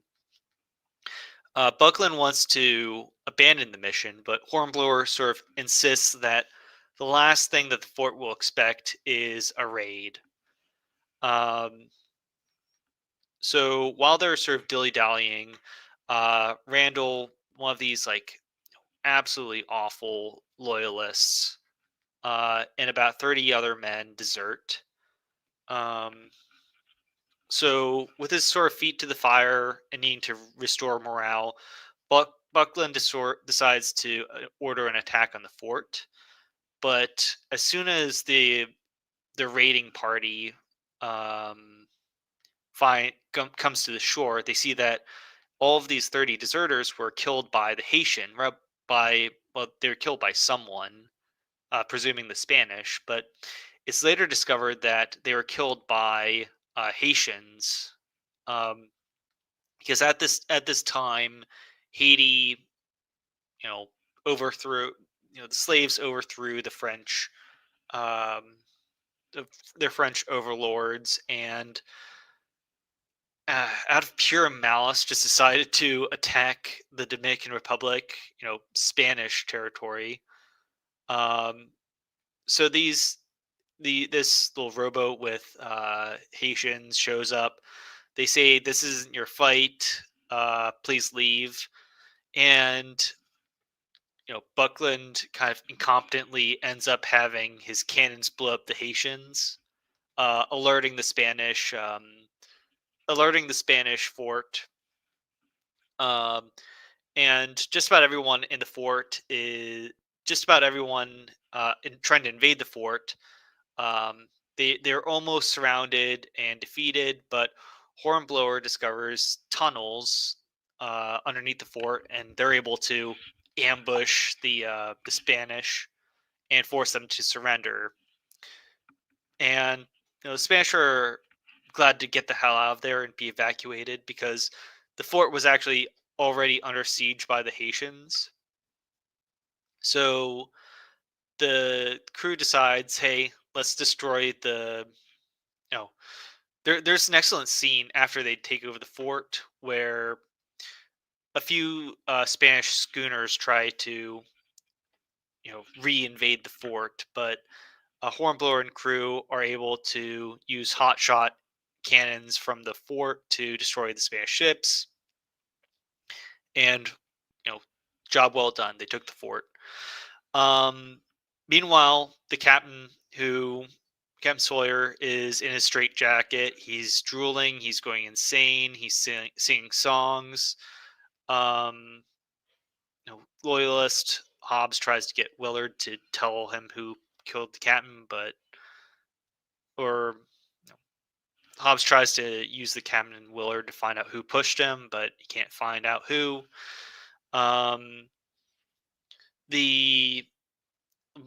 Buckland eventually realizes, hey, we can't actually hold this fort from the Haitians, and he tries to have Hornblower lead a sort of suicide mission to blow up the fort, but Archie and Bush are able to help him out and blow up the fort. And yeah, so the ship's able to successfully escape, but just as they're escaping, so the Spanish prisoners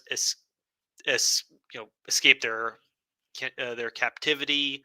They tie up Buckland while he's in bed, and they're only able to put down the Spanish prisoner revolt by Hornblower's reinforcements. Hornblower was taking these various Spanish ships as prizes. The poor little abused midshipman Wellard tries to shoot the captain, but they both end up dying, being shot by the Spanish prisoners. But before he dies, Willard tells loyalist Hobbs who pushed the captain. Archie Kennedy, and many of the other crew, like Bush, get injured. And then we get back to the courtroom scene. So when the court martial, like when the captains are told about how Buckland was caught in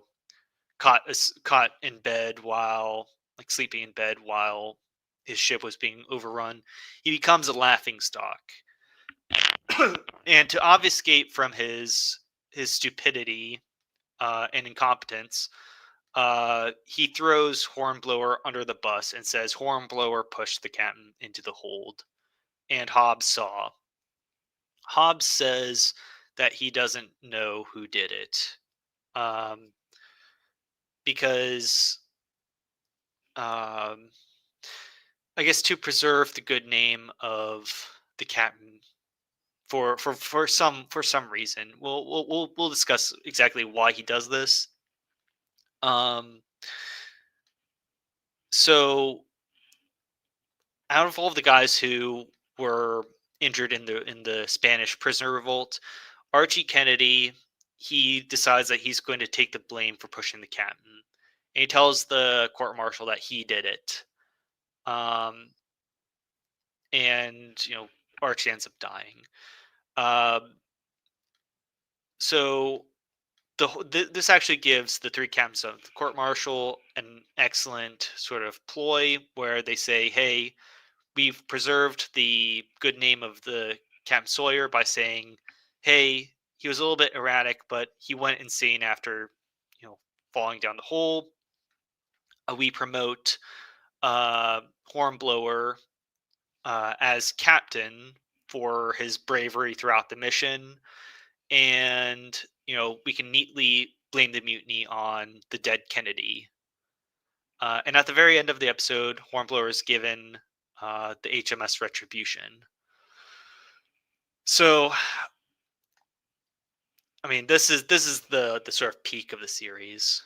And I did I leave anything out? There's a whole. I took a whole lot of notes on this episode, and I'm not quite doing. I don't think I've quite done it justice. It has everything. Drama, stakes, action, intrigue. Did I leave much out? No, I thought this episode was probably the best one in the series. The fight scene was really entertaining. The courtroom drama was really good. And overall, I mean, I like that. What's his name? Buckland he's supposed to be the captain, second in command. He's supposed to be the one who takes over because I think he's the first lieutenant. But it's clear that Hornblower actually is the one who really takes the charge.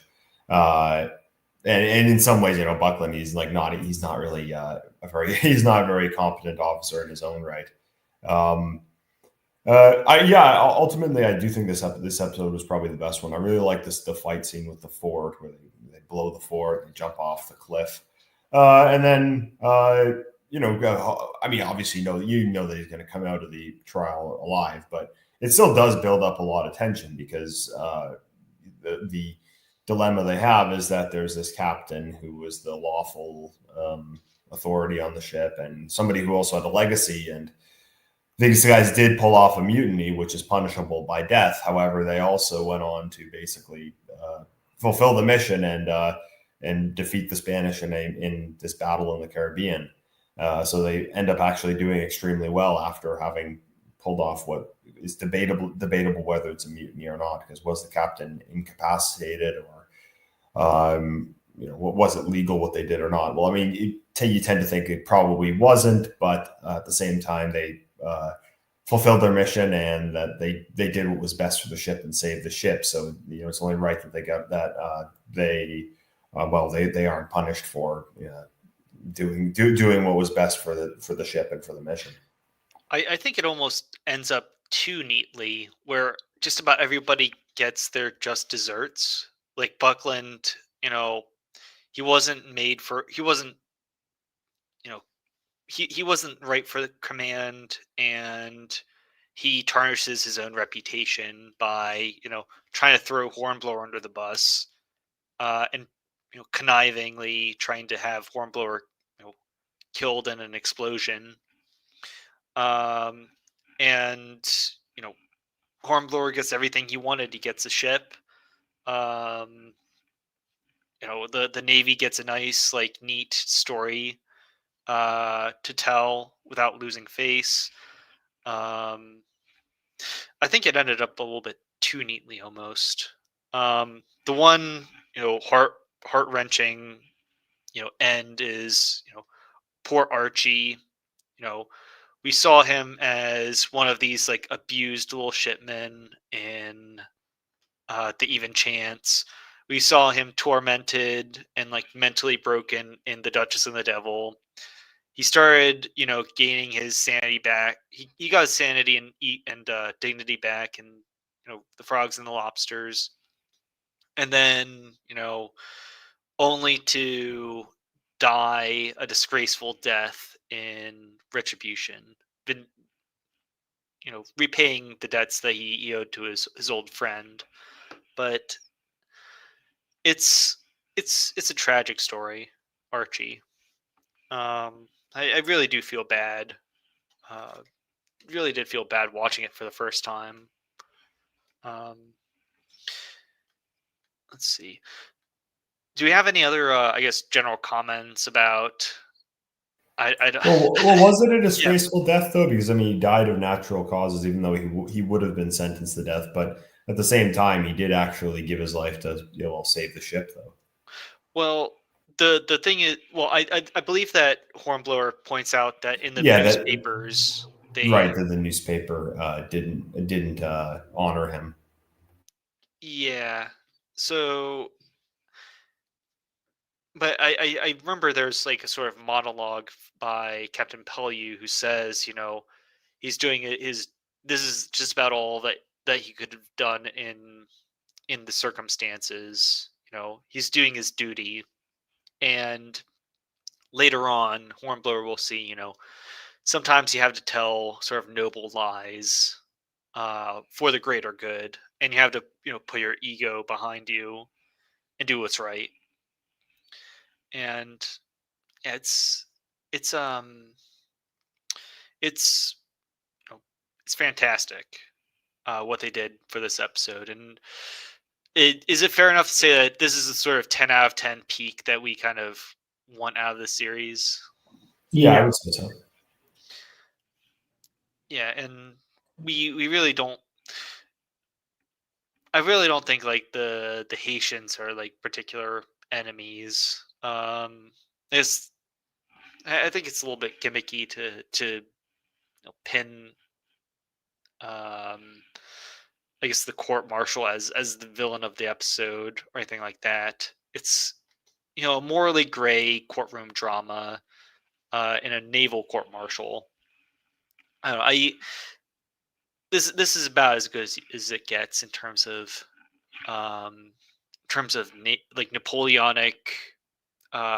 Napoleonic action. This is about as good as you can get. Better than anything. Well, arguably better than anything that was produced by Master and Commander. Even cinematic, dramatic. Retribution was great. Do we have any final comments before going over to the final two? Yeah, I'll just say that I do, whilst I'm a big fan of Golden Lobsters, the battle scenes in this, especially the Capital of the Fort, are some of the best in the entire, in all 8 films. And when it comes to, I think Sawyer was probably pushed, and I think actually Archie Kennedy was the one who did it, because he is the most impulsive of the officers on board. And I think from the way it's shot, you can see that Willard wasn't the one who did it because he was stood at the side. And he actually tries to catch Sawyer, I think. So actually, I think Kennedy was taking the fall for it, but he was also guilty of it as well, I think.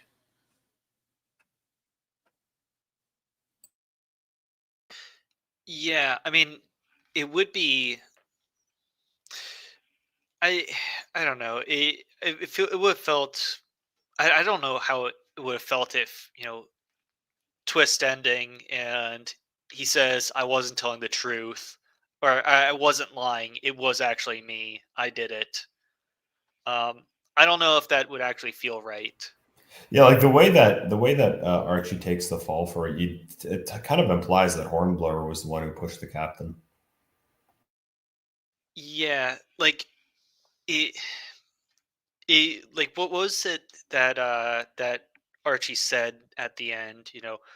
Like Hornblower is so like eager to sacrifice, but never never actually willing to take any kind deeds uh or kind um acts of charity himself. um it would be somewhat poetic if this was his act of mercy and goodwill and charity, if Archie did actually cover for Hornblower. It would have been poetic, but I think the ambiguity is what makes it so palpable.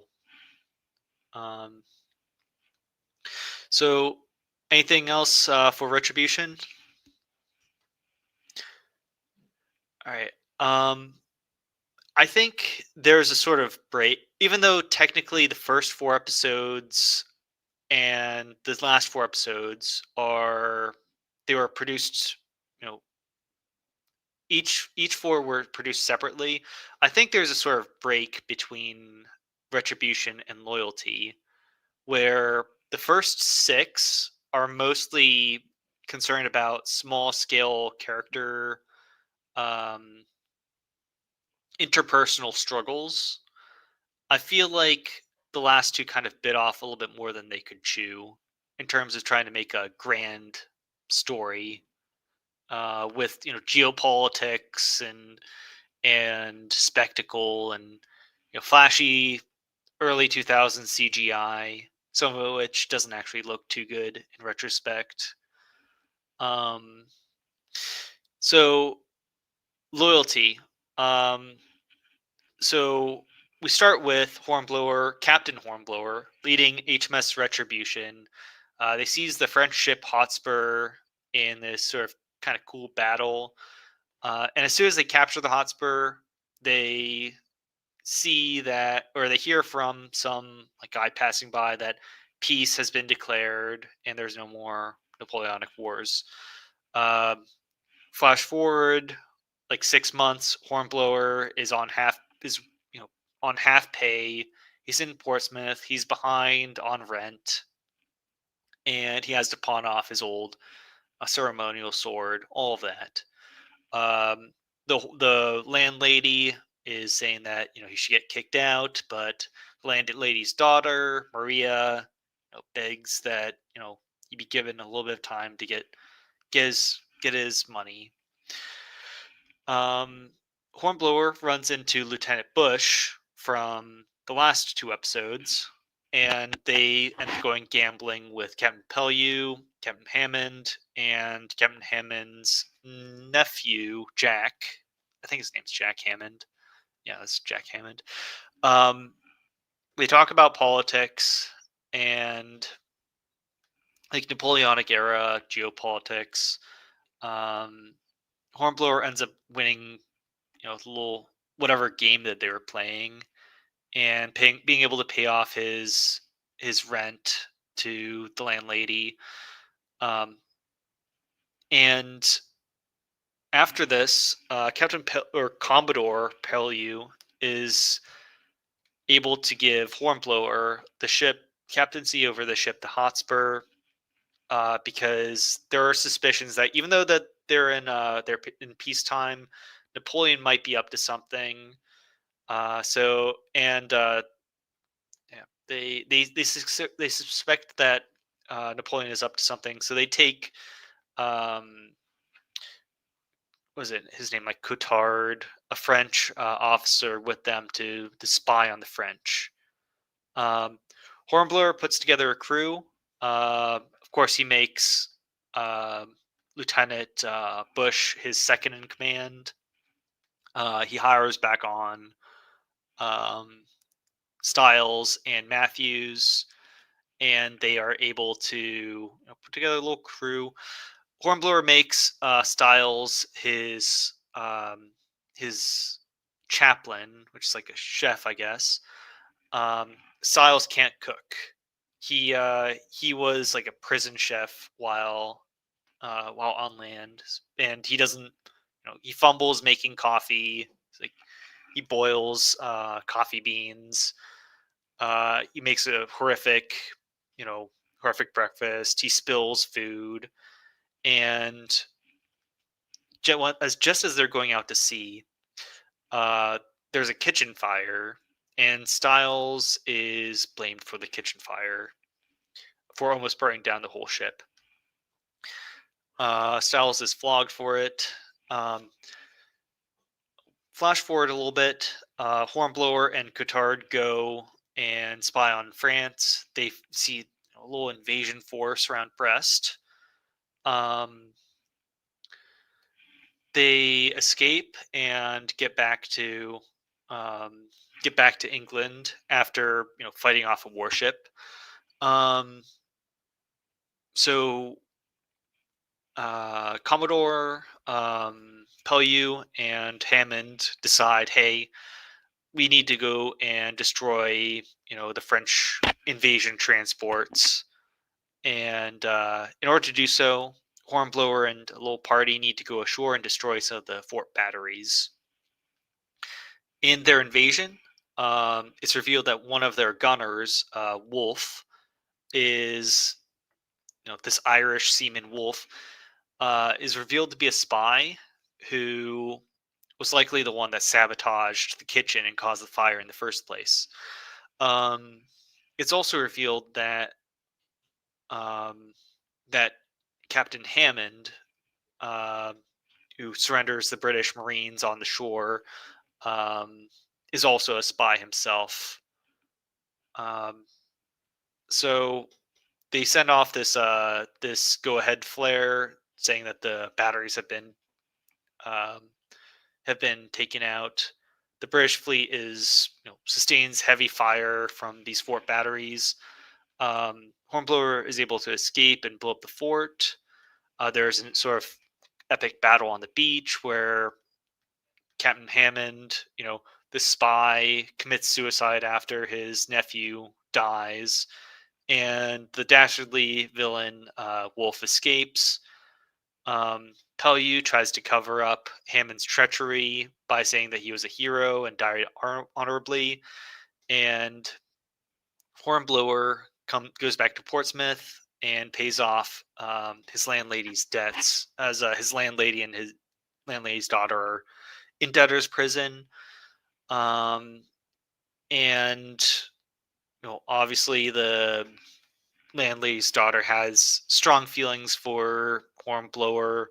Hornblower doesn't really know how to feel about this. So he asks her to marry him, and she says yes. And that's episode 7. So a lot happens here. A whole lot happens here. What are your overall impressions of this episode? Does it actually hold up compared to the other ones, or? Well, I would say it wasn't as good as the previous two, but it was still not bad. I'd say I still enjoyed the episode. It was interesting. The plot was interesting. It was interesting, the idea that it implies that the French officer was the traitor and he was the one who sabotaged the ship, where it turns out, although it had actually been the Irish officer. It was the Irish all along. Yeah, it was the Irish officer all along. And I mean, he had been in the previous episode as part of the court martial, so you thought that you wouldn't have thought of him as being the one to have been traitor, but well, yeah, I mean, I thought that was done quite well. I thought that the fight scene was pretty good.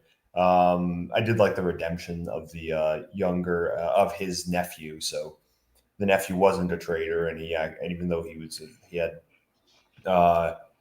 even though for most of the episode, he had been incompetent. Eventually, he ended up actually being somewhat heroic in the final fight scene. So I thought this episode was not bad. I would give it probably about a 7. Yeah, I feel like in terms of, I guess, spectacle and, action, it was very solid.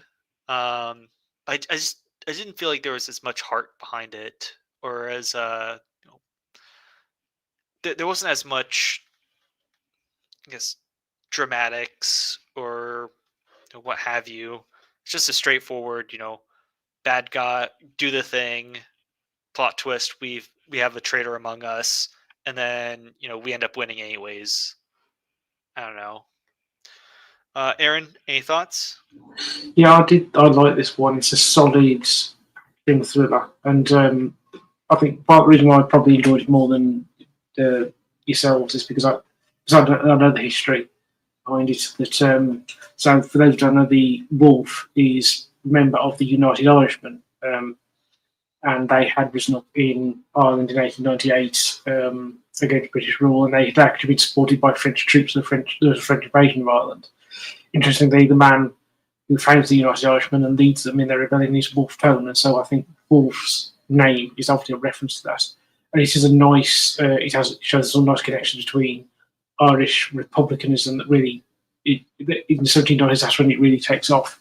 And so the Irish Republican tradition that exists today starts there, sort of showing how it is very much connected to the French Revolution and sort of anything within element that did exist then. That you had a threat of Irish rebellion, and also the fact that the fact that Hammond is a traitor within is also a nice reference to that, because Wolfe Tone, Irish republicanism now, when we think about it, is a very much Catholic and Irish.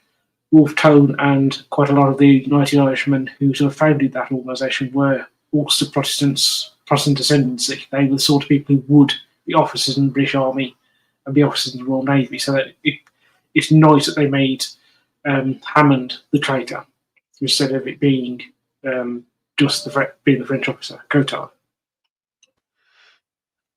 I think he kind of wasted his treachery. Like the final act of treachery that he does is just lead the Marines onto the shore, surrender without a fight. I feel like he could have done something, I don't know, a little bit more dastardly, or something that actually, I don't know. I feel like he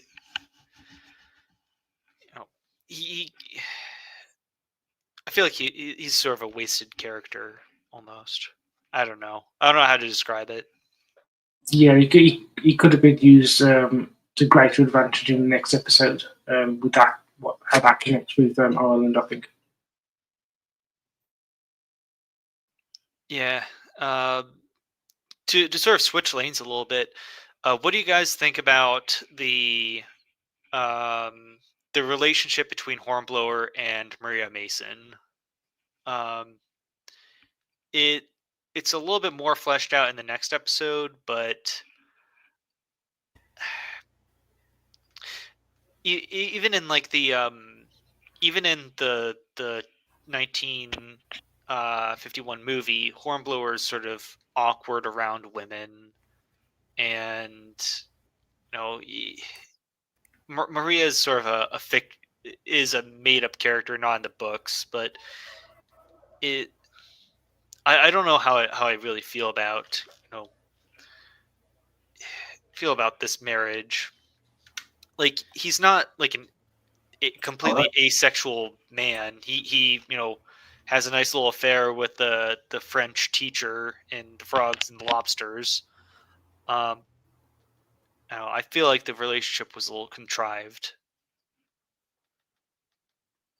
Well, I think you get more of it in the next part.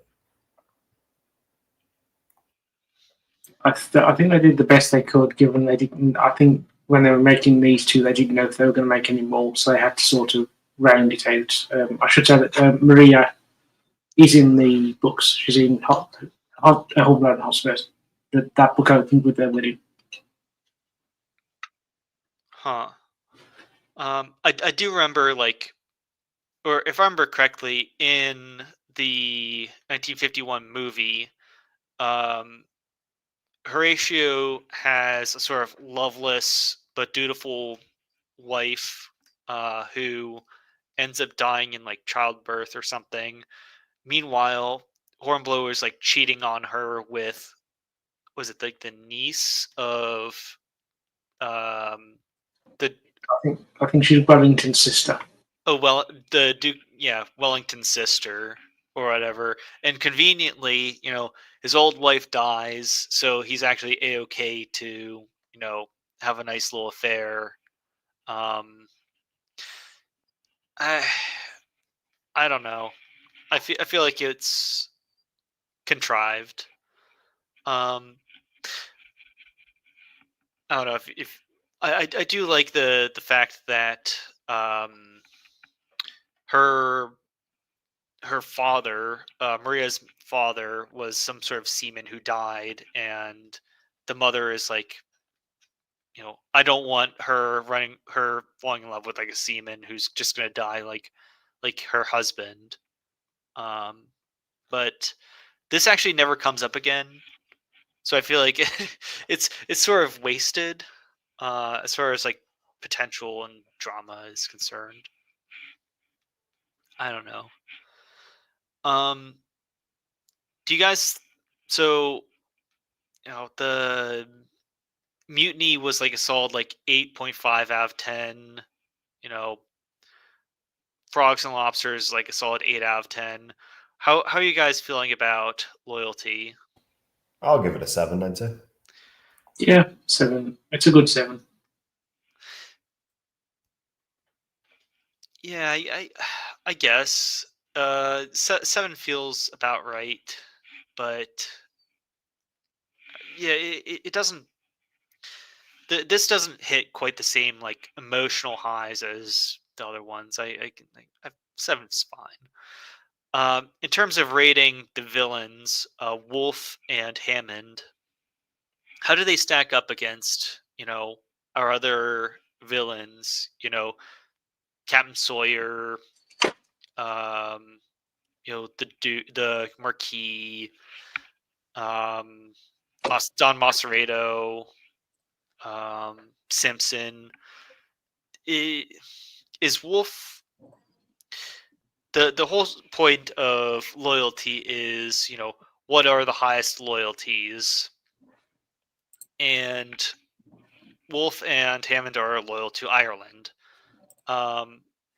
But Wolf is he ends up being such a cartoonishly mustache twirling villain to the point where it's almost ridiculous.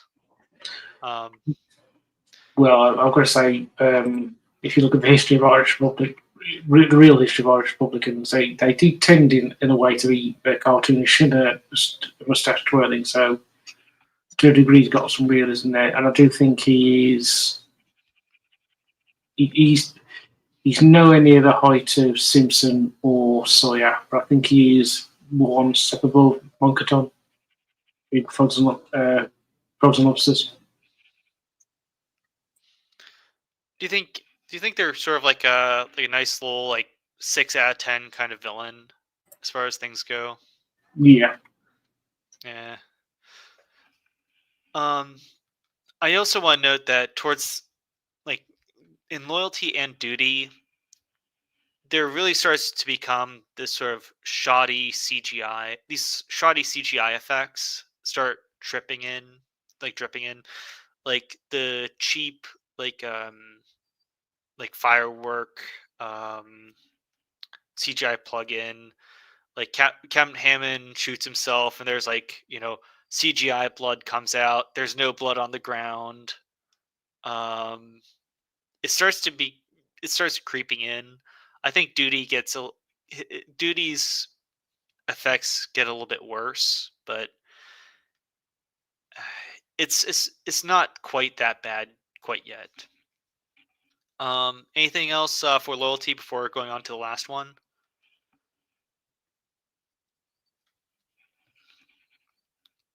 All right. Nothing from me. So we pick back up in duty. Everyone from the previous episode, or all of our beloved characters from the last episode, all at Hornblower's wedding. He gets married to nice little Maria Mason. Hornblower's not quite sure about how he feels about the situation, but Captain Pelly shows up to the wedding and says, "Hey, I've got a mission for you. Also, I'm going to toast you at your your own little wedding." Um, Captain Brace Girdle, who was in the previous episodes as midshipman and lieutenant, Brace Girdle has gone missing off the coast of France. So Hornblower has been dispatched on the Hotspur to find out what happened. The Hotspur, in a storm, ends up rescuing a ship, little lifeboat full of Americans, an American woman, and a Frenchman, who says he is Swiss, but he gets found out pretty quick. When they arrive in France, the missing ship is found to be abandoned on shore, and most of the crew has been killed by wolf, except for Brace Girdle. They end up finding out pretty quickly that the Frenchman is actually Napoleon's brother Jerome. This is pretty salacious stuff. Jerome he married an American woman and wants to try and convince his brother that his marriage is he loves her for her, and yada yada yada. Brace Girdle goes to shore to investigate some shenanigans going on in France, to try and redeem himself because his ship, everyone aboard died. He finds something ashore, but when he tries to come back and alert everybody of what's going to happen, his little rowboat is destroyed in this god awful CGI explosion. And then Hornblower, he conveniently is able to disarm this one cannon bomb using some mittens that his wife made him. They go back to England. Hornblower spends a few days with his wife. Jerome Bonaparte is sort of quarantined on board the ship until they can figure out what the hell to do with him. In exchange for his good work, Captain or Commodore Pellew gives Hornblower this brand new chef of his, who is an excellent chef, rather than replacing the poor Styles. So unfortunately, the chef and Styles get into all sorts of arguments, and the chef accidentally hits a midshipman. Striking a superior officer is a hangable offense. And the new chef is put in prison. When Hornblower gets back to France, he lets Jerome Bonaparte go. And then Hornblower and Bush go ashore to see what's going on in France. Apparently, France is planning to invade England, or France is planning to invade Ireland with a big old army. And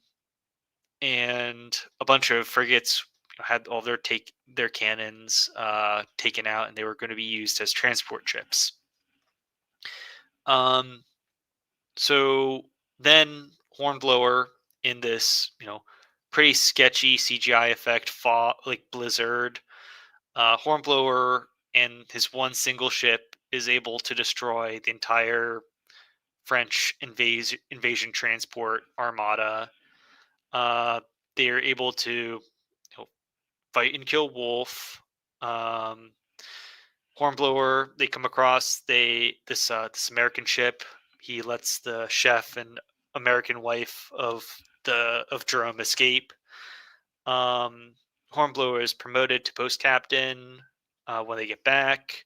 Then Maria lets Hornblower know that she's with child, and happy ending. And so that's the final episode. It's not, I wouldn't say it's great. It's pretty good. It's nowhere near the highs, uh, but it's mostly interesting throughout. What are your guys' takes? I thought that this episode had some good fight scenes, but I would say that the problem would be the CGI. I didn't think it was very good, and in hindsight, yeah, it kind of does look pretty cringe by today's standards. I kind of just wish they had left stuff like that out because the earlier episodes look a lot better without it. But I liked some of the fight scenes. I thought that they fleshed out his relationship a bit more, so it kind of worked a bit more in this one. Um, Overall, I'd say it was not a bad episode. Wasn't the best one in the series, but still good overall.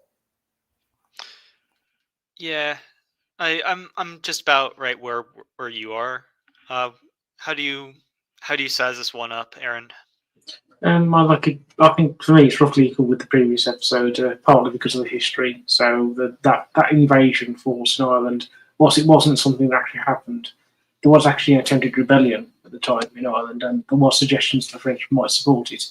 So that's sort of nice sort of link into history, and also the Jerome Bonaparte and his wife is another sort of nice historical fact. That that proves that was true. He did marry an American, and Napoleon wouldn't let her return to France with him. Interestingly, he had sons, and I think he, by some fascinating quirk of history, one of Jerome Bonaparte's American grandsons served in the Union Army during the American Civil War with the heir apparent of the Orleanists. So that's a branch of the Bourbon family.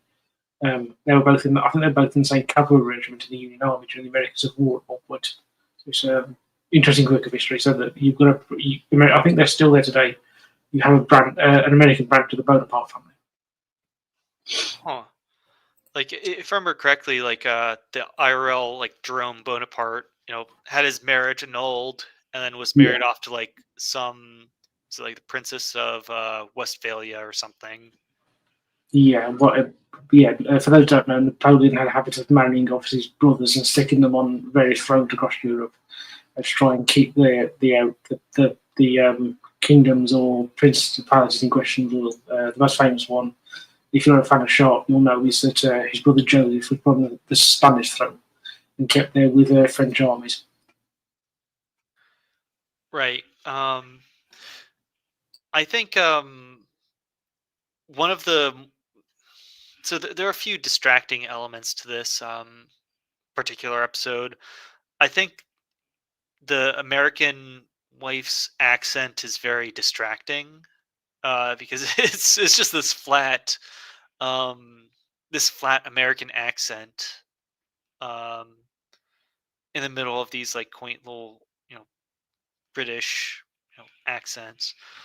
Um, there are a ton of like continuity errors throughout this particular episode. Like, you can see like a radar antenna in the background of attached to the Hotspur ship. You can see like TV antennas on like the barn that has like the French cannons inside. Like I have noted that after they get married, their wedding coach actually has like light bulbs attached to them. All sorts of continuity errors. The CGI during the blizzard, like whatever effect they used for like the ships, looks really bad. Um, you know, you can't see any snow on any of the ships or any of the people. It's I feel like they like stretched their budget so thin for this one that it's distracting.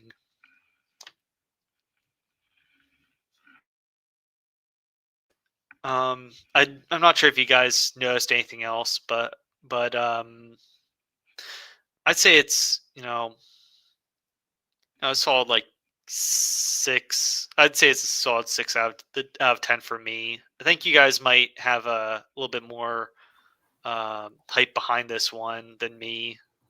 Yeah, I might give this one a 7. I thought. Yeah, it's a solid 7 to my mind. I'm gonna balance it out and say like a nice little 6.5 out of 10. Balance us out a little bit. Do we have like any like final thoughts on how the episode actually? I guess how the so there are a few different conflicts throughout this episode, right? There's the fact that there's the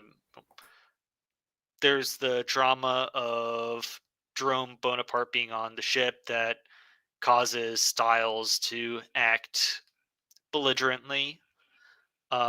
There's the central question of duty, where is it Hornblower's duty to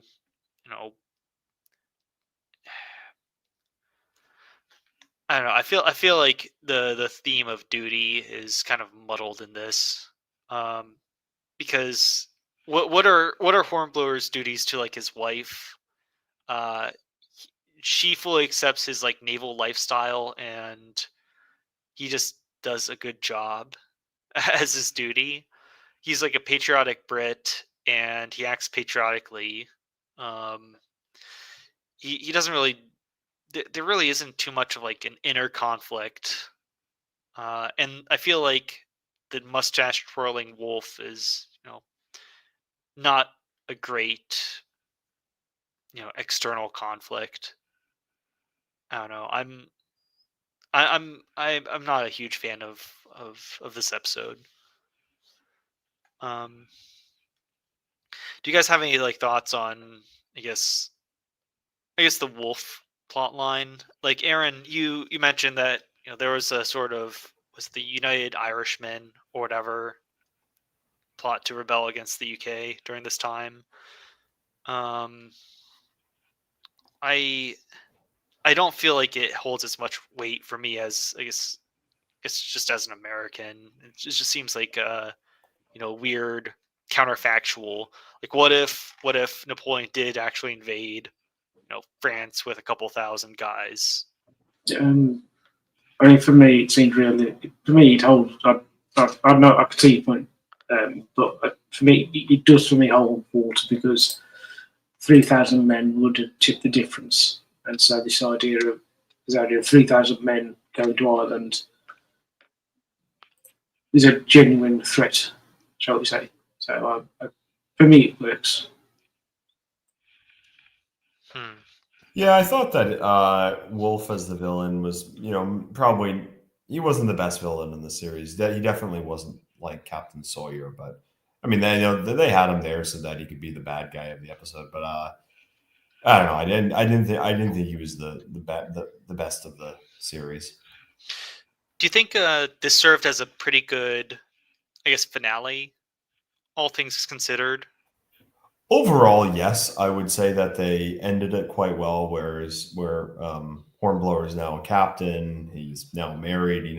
Is going to have his first child, and you get the sense that he's gone from being this 17-year-old midshipman who he's getting seasick just while they're still in Portsmouth, and all the way up to being the captain of the ship. So I do like his character arc. You do really get the sense that he's now become this kind of prestigious officer in the Royal Navy. Right. How about you, Aaron? How does this properly does this properly cap off the series? I think it's a good enough end. I've got to say, I wish they'd gone on with it, but as it stands, this is a good, solid end point for it. I will just note, thinking about it, do you know Hornblower it's just occurred, and Hornblower's only 28, 29, something like that, when the series ends, which seems astonishing to me within the series, because, as you say, he's 17 at the start, so he's 27, 28, like that. So, I would say Owen Griffith doesn't look that age. No, he doesn't. But then again, like in terms of like continuity, he definitely feels a lot older by the end.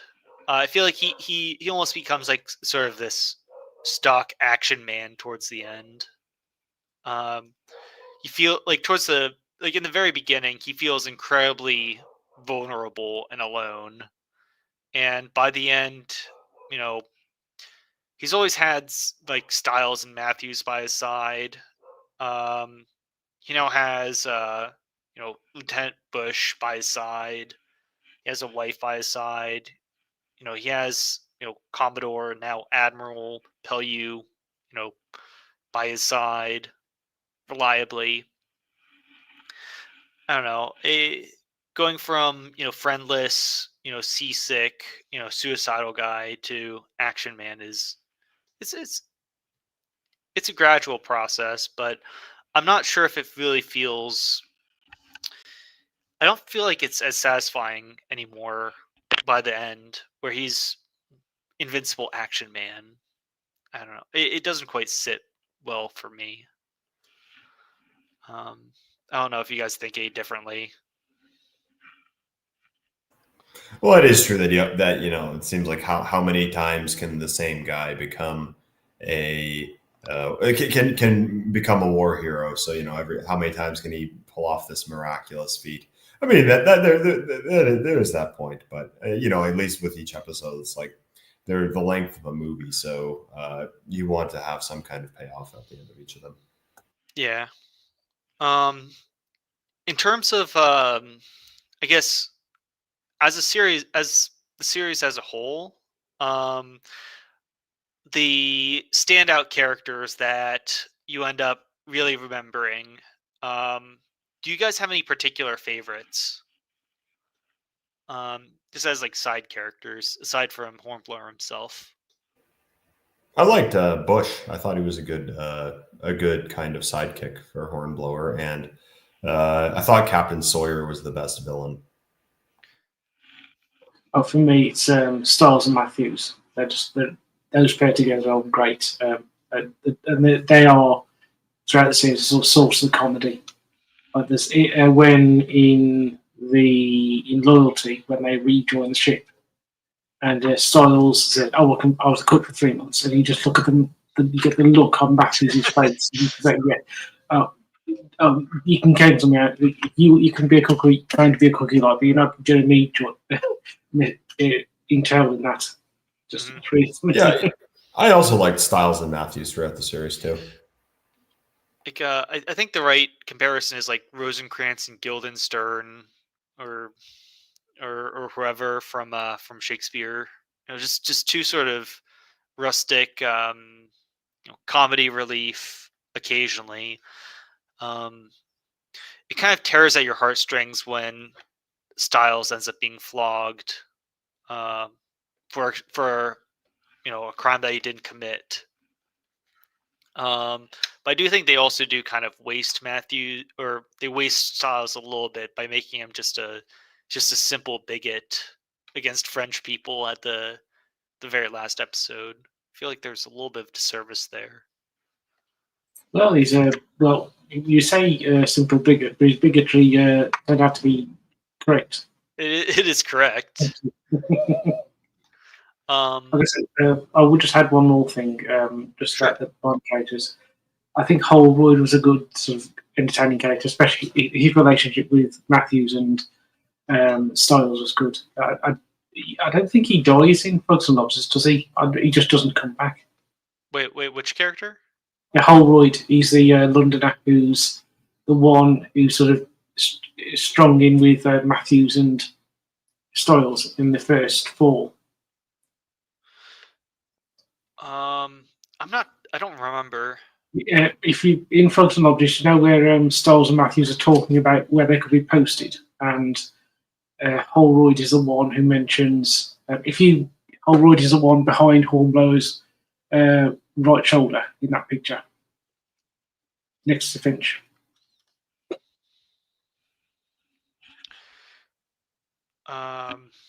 Oh no, in the picture above. Paul Oh. Rogers, that one there, that chap here. On the far left. No, he's over Hornblower's right shoulder, next to Finch. Well, I mean, it's Finch, Bunting, Styles, and Matthews, right? No, that's Holroyd. Oh, there's a second blonde guy that looks like Bunting. I forget what happens to him. Yeah, but I don't think anything actually happens to him. He just doesn't return in the fifth film, for some reason. Well, I don't remember the second blonde guy that looks like Bunting. I don't really remember what happened too much from him. In terms of I guess side characters who make an impact, I personally, Captain Pellew is always something of a standout whenever he's on screen. In my opinion, he always has something. He's always playing some sort of game. He knows what he's going to say, but he's just trying to, probe, probe Hornblower or whoever into, giving something away. Gaslighting his crew. The real life Pellew too is quite an admirable figure. Like Arron, do you know too much about him? I know some about him. I know he served for 50 odd years in the Royal Navy. I think he joined up in 1717 and was out in 1820, and so he served throughout that period and got a really good reputation. Yeah, like Sir Edward Pellew is debatably one of the best frigate captains during the Napoleonic era. Notoriously, in 1796, when he sailed the Indefatigable, his ship with 44 cannons, he and this other small frigate were able to capture this large, like 74 gun French ship of the line in this 10-hour duel in a blizzard off the coast of Ireland, and quite fantastically ended up taking this prize. He was a harsh but very fair captain. He notoriously challenged his midshipmen to racing up and down the rigging of the mainsail or the mainmast.